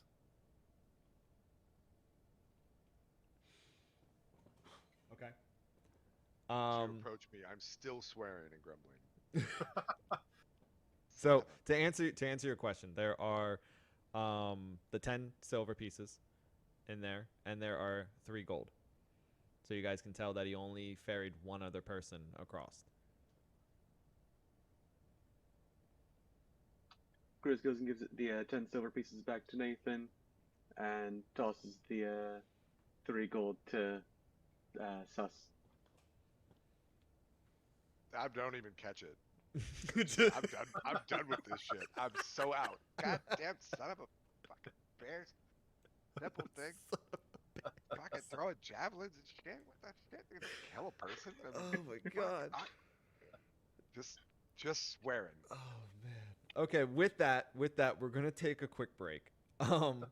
Before we go, I do want to say I don't know what I wrote this particular random counter myself. Every single time I have ever used it, what is it that everyone attacks this poor man? Like Again. every time. I attacked because they were all like throwing javelins and shit. Like it never fails. No matter what party I'm with or how I run this. Like I even went nicer with him than I've ever been, and you guys still tried to rob him. No, I was armed and ready. I was just standing there. I didn't rob him. I didn't Well, want neither. to. Technically, neither did I. Yeah, I did not want to rob him whatsoever. I Yeah, just wanted him to be like Dead? either, in pain or dead. Yeah. I don't like the idea of, well, for Nathan anyway, it's that he woke up after his second failed tryout and now he's going on another journey that he doesn't want to go on. And he's just pissed off, and here's a guy who he feels like he's trying to rip him off, and Decides to kill him. Okay. Yeah, that's what the rage. What's your alignment? Oh, neutral, but it definitely could be some changing stuff going on. I'm gonna be leaning towards you probably might need to change one of those to like a chaotic neutral or something like that. Yeah, definitely. Especially after that action. Grizz, what is yours? Grizz is chaotic good, but he just gets caught up in the energy. Okay, I'm leaning Between more us towards trying you. to steal money from him and Nathan wanting to sort of What's your injure the man. here's a better one. What's your intelligence? My intelligence is 11. 11. Okay, so I'll let that one slide as more along the lines that you did get swept up in the moment. And you didn't really know better, but Nathan, I would say you need to switch your alignment up after that. Oh action. yeah. You guys Nathan's are insane. already prepping his apology for the king. Oh, nice. Okay, so I'm gonna roll a knight. I rolled the wrong thing, but I'll cut that in half. So, yep, you guys are perfectly fine. I'm questioning my life decisions. Uneventful night. You guys get a full rest, so any spells that you wind up using, anything along those lines, everything's back. And we're gonna go to day 5, which is oh god. Okay, as you travel down the road. Is there another dwarf at a river? No.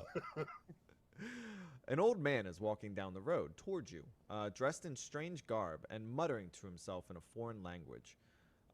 As you guys are approaching towards each other, as you get close, he sees the party and stops and kind of looking around, looks towards you guys a couple times, but that's really just looking around. And he kind of just starts exclaiming. He's like, "Where is it?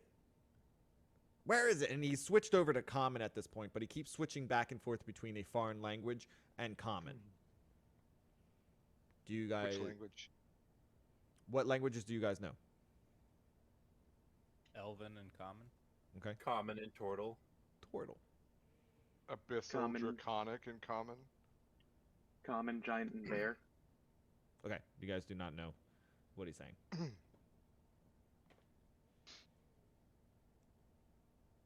And he just he has stopped. You guys are still walking, and he's just asking where it is.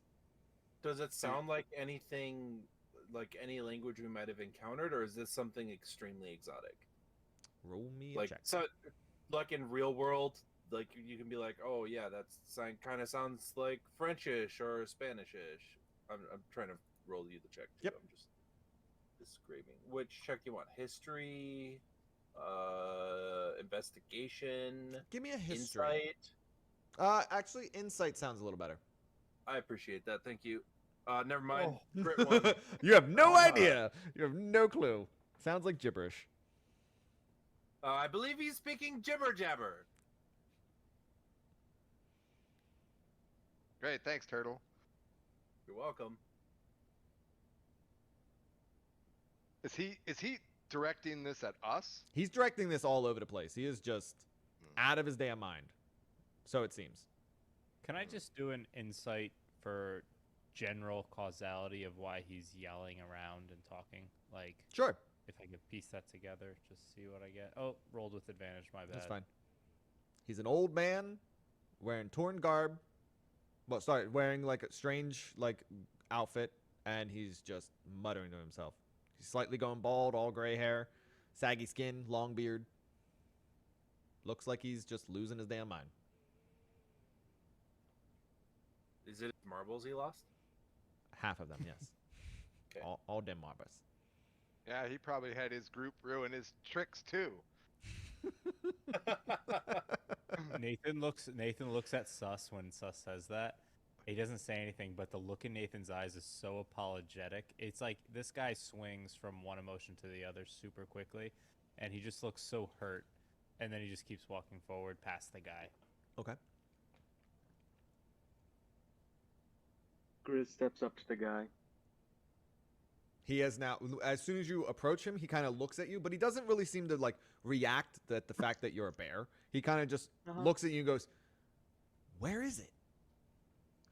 Right here. And Grizz pulls out the right pinky finger of the troll from earlier.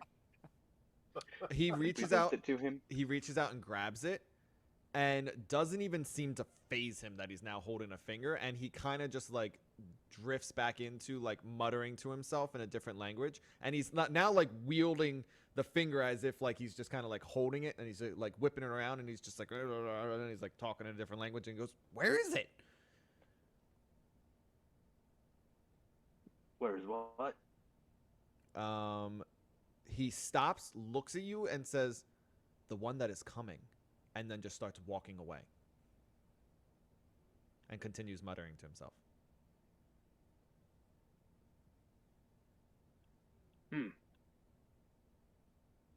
Okay then. And he left with your finger as well. I'm not realizing that he walked away. I'm like looking around on the ground and stuff, attempting to see maybe he dropped something. Oh, yeah. You're not able to find anything. Like I straight up zoned out. Like I'm just like Nice. SEAL Team 6. We're looking for this thing. Yep. They look Well- over. You're on all fours, like trying to like really like investigate, trying to find something. We should probably just keep moving. He's not official, so there's no reason to throw javelins at him. But Sus just walks. Just, Okay. I've, for some reason, pulled a Sherlock Holmes hat out of my Just to armpit, and manifest it. Yeah, it's on my head as I'm looking around. And then without saying anything, as soon as the investigation's done, you take it off and put it back, and it just disappears again. He was 5'8". The sun was in that direction. It's elementary, Watson, and everyone's like, "What?" Oh, nothing. Put the hat back in and walk away. That's fantastic. Okay, Did he so walk in the direction that we're going, or a different direction? no, he was walking towards you. You guys were walking in opposite directions, so now he is headed back where you came from. Okay. Yeah, and he just walks off into the distance. Uneventful rest of the day. Uneventful night. Day 6. Day 6. As you guys are walking down, what did I roll? I rolled that. As you guys are walking, you can see in the distance, the town starts to come into view. It's still a good half a day's walk until you are going to reach it.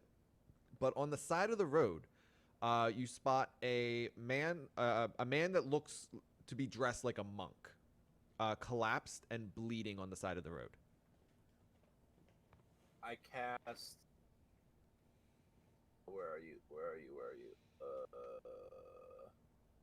Believe. The better one? No.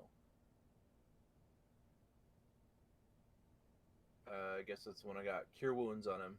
I pull out the berries from my armpit and I start rubbing them on his chest.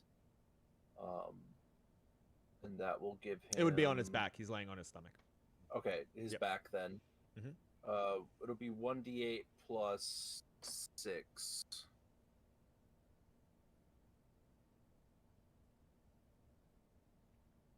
$10. Okay.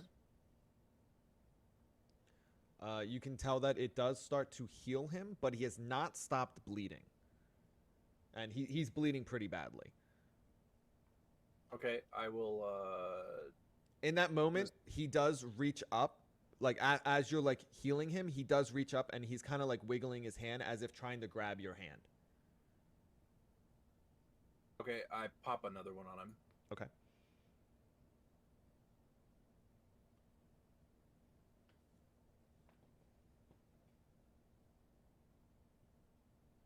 11. Okay. The bleeding does stop.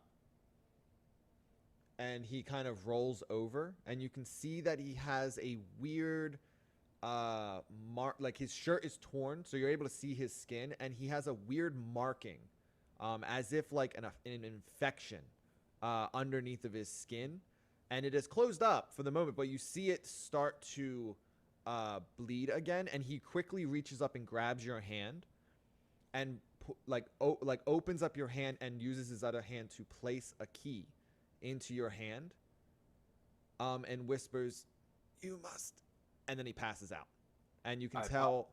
Pop another heal on him. Okay. So you notice as you heal him, the think of it like roots coming across his skin. They recede, and then start going again. And after about 3 seconds or so, he starts to bleed out of like the tips of it again, like the tips of the roots, as if something is just like tearing him apart from the inside. Then I cast Gentle Repose, which I believe will just kind of like keep him stable. Let me pull it up. I'm having cursor issues that I can't see my cursor. Because he's unconscious, right? Yes, he is currently unconscious. He is unconscious. Whatever is messing with him is still progressing. So basically, he won't be able to decay and won't be able to become undead.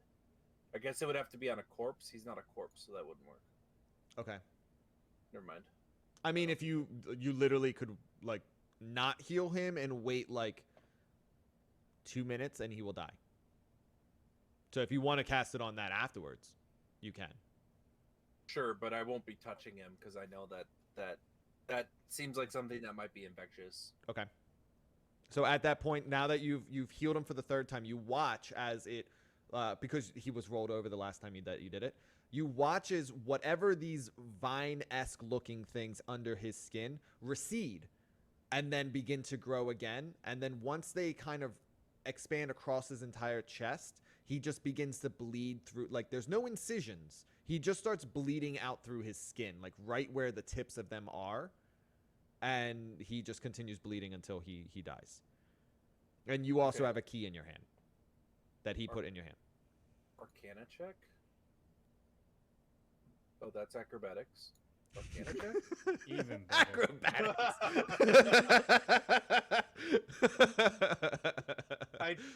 I do dodged my, myself around the question.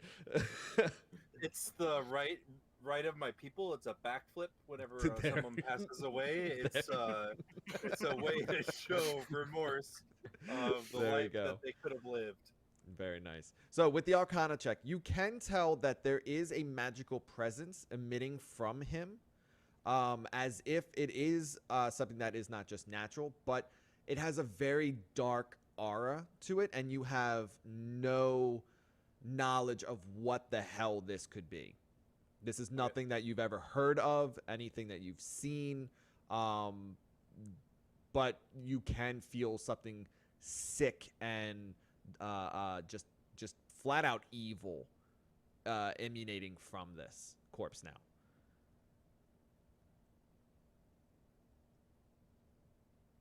I guess I put the key in my armpit and I just kind of like speak a small prayer to him of like, may you return to nature type deal. Okay. Does anyone else want to do anything after witnessing this all transpire?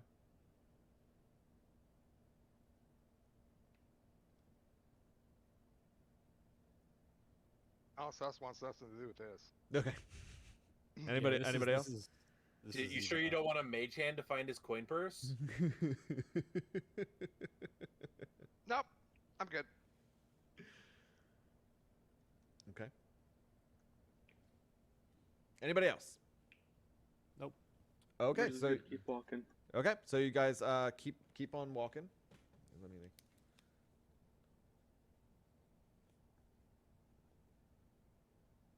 While we're walking, does the key have any words on it or a symbol or anything like that? No, it is just a brass key. It seems to be like a skeleton, almost like a skeleton, like an older style key. Okay. And if I like spend the hour meditating on it and like focusing on it as I walk, Mhm. does it seem magical in any way? You can absolutely do that. It does not. It just seems to be a standardized like old key. Okay, cool. Okay, so over the next about 4 to 5 hours of walking, you guys are able to finally get close enough to the town that you're right on almost at the outskirts. Now that you are close enough to it, you can see that there are several. It's a small town, but all of the buildings seem to be broken into. There's holes, like doors are broken down. The roofs have damage. It looks like there at one point in time there was a fire. You can see dried up blood on the ground. There seems to be no sign of life, but there definitely was some kind of either skirmish or attack or something along those lines that has happened in this town. Does it look similar to the first town we were in, where, like I'm sorry, are there bodies? No. You also you've just gotten to the edge of the town, so you guys haven't investigated or searched anything. This is just what you're seeing as you're walking up. Okay. Well, we keep going, I guess. Going where? Or I'll What keep you going. guys? This was your destination. What do you guys want to do? Go into the town and figure out what's going on. That's Okay. what I want to do. Okay, so you can just walk in. Everybody, if everyone's going in, just give me essentially like investigations, and I will describe like, do you guys want to how do you guys want to do this? You tell me how this is happening. So discuss against yourselves and pretty much dictate like what you want to do when you walk through this town. Are you going to stick together? Are you going to Scooby Doo it and split up? Like what do you want to do? I think Nathan is going to stick behind Wog, who seems to have taken a little bit of leadership since the monk on the road. Mm-hmm. And he's just going to keep his eyes peeled and looking around, watching if there's any people, how they're acting, if there's any interesting buildings and things like that. Okay. So as you're going through, you see no signs of life. All of the buildings are relatively the same. Like I said, it's a very small town. Probably about, I'd say about 10 buildings within the town. You know, one of which looks like it was less of a house and more of like a barn, like for a farm, or anything along those lines. Like it's slightly different than the rest. But as you go through, everything's broken into. It looks as though there was a fire at one point that has long since gone out. Wog, as you're going through, you're able to see that bigger building did look like it had almost like a store inside of it, but as you peek your head in, all of the shelves are empty. They're smashed. They're broken. You still haven't seen any bodies, but there is blood. Okay, that's Dried what I up was gonna blood. ask. I was gonna ask if it's blood or does it look abandoned. But So okay. yes, there is dried up blood, and you can see like where blood splatters are, as if like someone was killed on this spot and then they were dragged away. Like the body, they died here, but the body was removed. Do we notice any like packed bags or like does it look like people were trying to leave and then got killed, or does it just look like a battle happened and then the bodies were dragged into the It looks woods or very whatever? it looks very sudden. Are all the drags in the same direction? For the most part, a lot of them would had to be like dragged out of the buildings. But upon further investigation, you can see that they are being dragged towards the woods. Okay. All right. Now we'll go with Grizz, Sus, and Lucian. While they are walking around doing this, what would you guys like to be doing? Because everything I just told them, your characters do not know as of right now. Yeah, I mean, I'm gonna be looking at stuff too, Okay. checking things out. Yeah, same. Grizz will stick with Sus there. I Okay. got a 12 for investigation. Okay. Sus, Lucian, are you guys going to be? What's your plan? Are you intending to like follow Nathan and Wog or go off in your own direction? Off my own direction. Okay. Sus, do you follow Lucian or do you walk off on your own? I'm just kind of like walking down the main street behind, the group. Okay. I So haven't gone any direction. okay, so you're kind of in the main road with Grizz. Nathan and Wog have kind of dipped off into the bigger building, and we'll say Lucian has started like investigating like the houses. So, Grizz, you are able to notice like wherever you kind of have perception of like where everyone's gone. You can tell you're the one that like kind of sees like in the road like the blood splatters, and you can see that they're they're kind of being drag marks off into the same direction towards the woods. So you know that. Yeah. Sus, you can tell that the place has been deserted. You can kind of see in the big building that it looks emptied and ransacked. You can see the blood all over the place, but as far as that's for the most part really what you can tell is that it's just desolate. Something happened here. There's damage. There's blood, things like that. And then Shad, for the most part, you're seeing the same. You can tell that someone has died here. You're not really noticing the direction that they're dragged in. You can see that they're dragged, but you didn't really put 2 and 2 together yet that they're all being dragged in the same direction towards the woods. You don't know that. Okay. Okay. So after, Anybody that would have seen me, I have the Sherlock hat on again. So after about a half an that long. hour, yeah. So after about a half an hour of you guys like walking around, looking at stuff, what would you like to do at this point?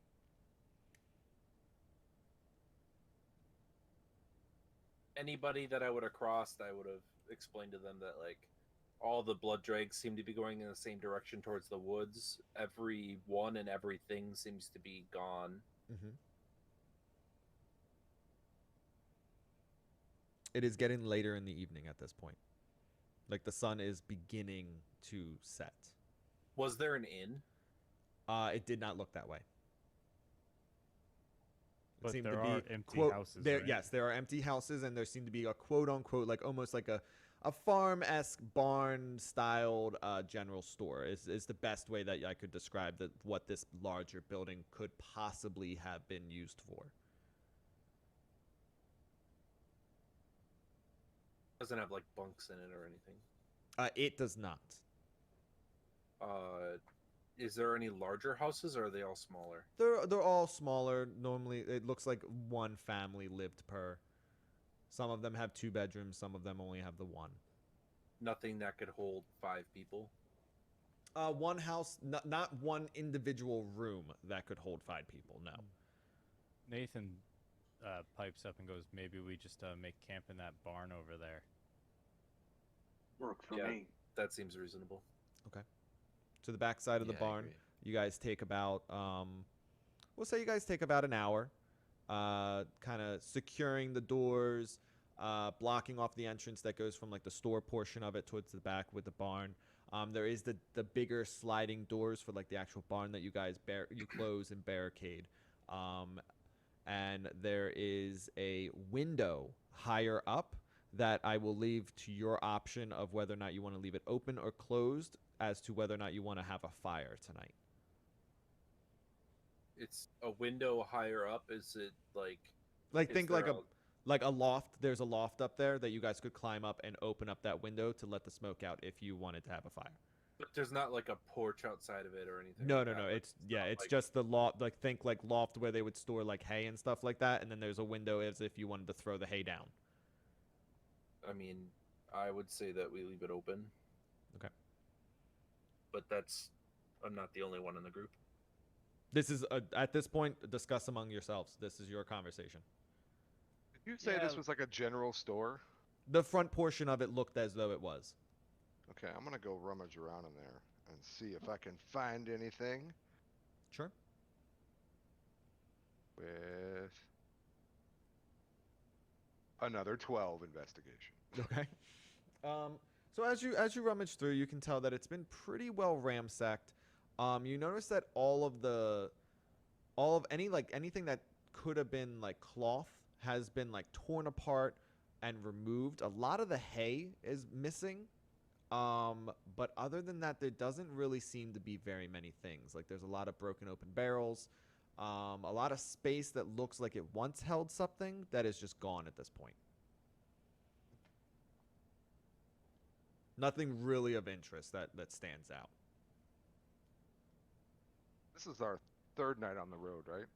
No, this is night. This would be night 6. Night 6. Oh. Was that dying monk? Was that a yesterday thing, or is that a? That same was day? that was earlier today. Okay. Roughly about 5, almost 6 hours ago at this point. Okay. I was mostly concerned for my spells. Yeah, I think Nathan goes up to Wog, and he says, "Hey, that monk you took care of, he probably was coming from here, since this seems to be the next stop along the road.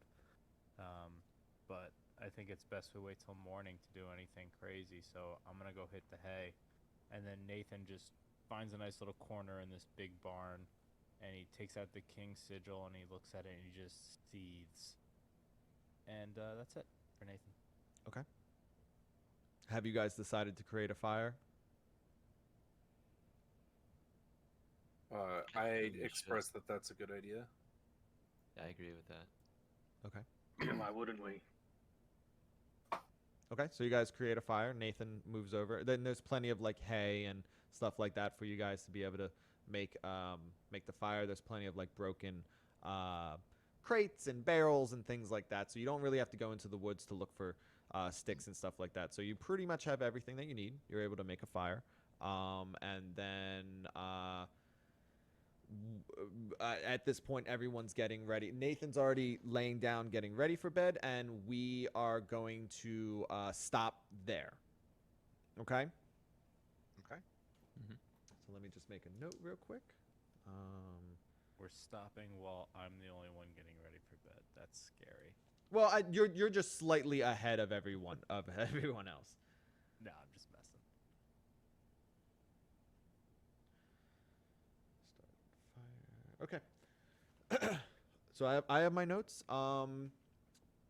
That was a great session. I thought it was really funny that you guys got engaged with the ferryman and just kind of went ham on him. But other than that, we will, like I said, we're gonna end that for this session. We will be back next Tuesday, as long as everything holds up. As of right now, we are scheduled for next Tuesday. I want to thank everybody for coming and watching. I hope that you enjoyed. All past episodes are on the YouTube channel. So if you're new and you want to get caught up as to how we got to this point, that's definitely how you'd be able to do so. Other than that, I hope that you guys have a great rest of your night. Just real quickly, I am going to swap over to here, and we're going to just find someone to shoot a raid over to. We actually have someone playing Baldur's Gate. So we're going to send a raid over to them. I was playing that yesterday. It was a lot of fun. And other than that, thank you guys so much. Just give me one moment to set up this raid. Okay, I'm gonna switch over to my stream channel. Of course, bye. And then we will, more than likely, normally I don't stream on Wednesdays anymore, but I believe tomorrow I may wind up streaming some more Baldur's Gate. I will definitely let you guys all know. And then Thursday, we will definitely be back with the normal Back for Blood, and then Friday, just normal stream. So other than that, thank you guys so much for watching. We're going to send this raid over to Rickon, and I hope you guys have a great rest of your night. Stay beautiful. We will see you guys next time.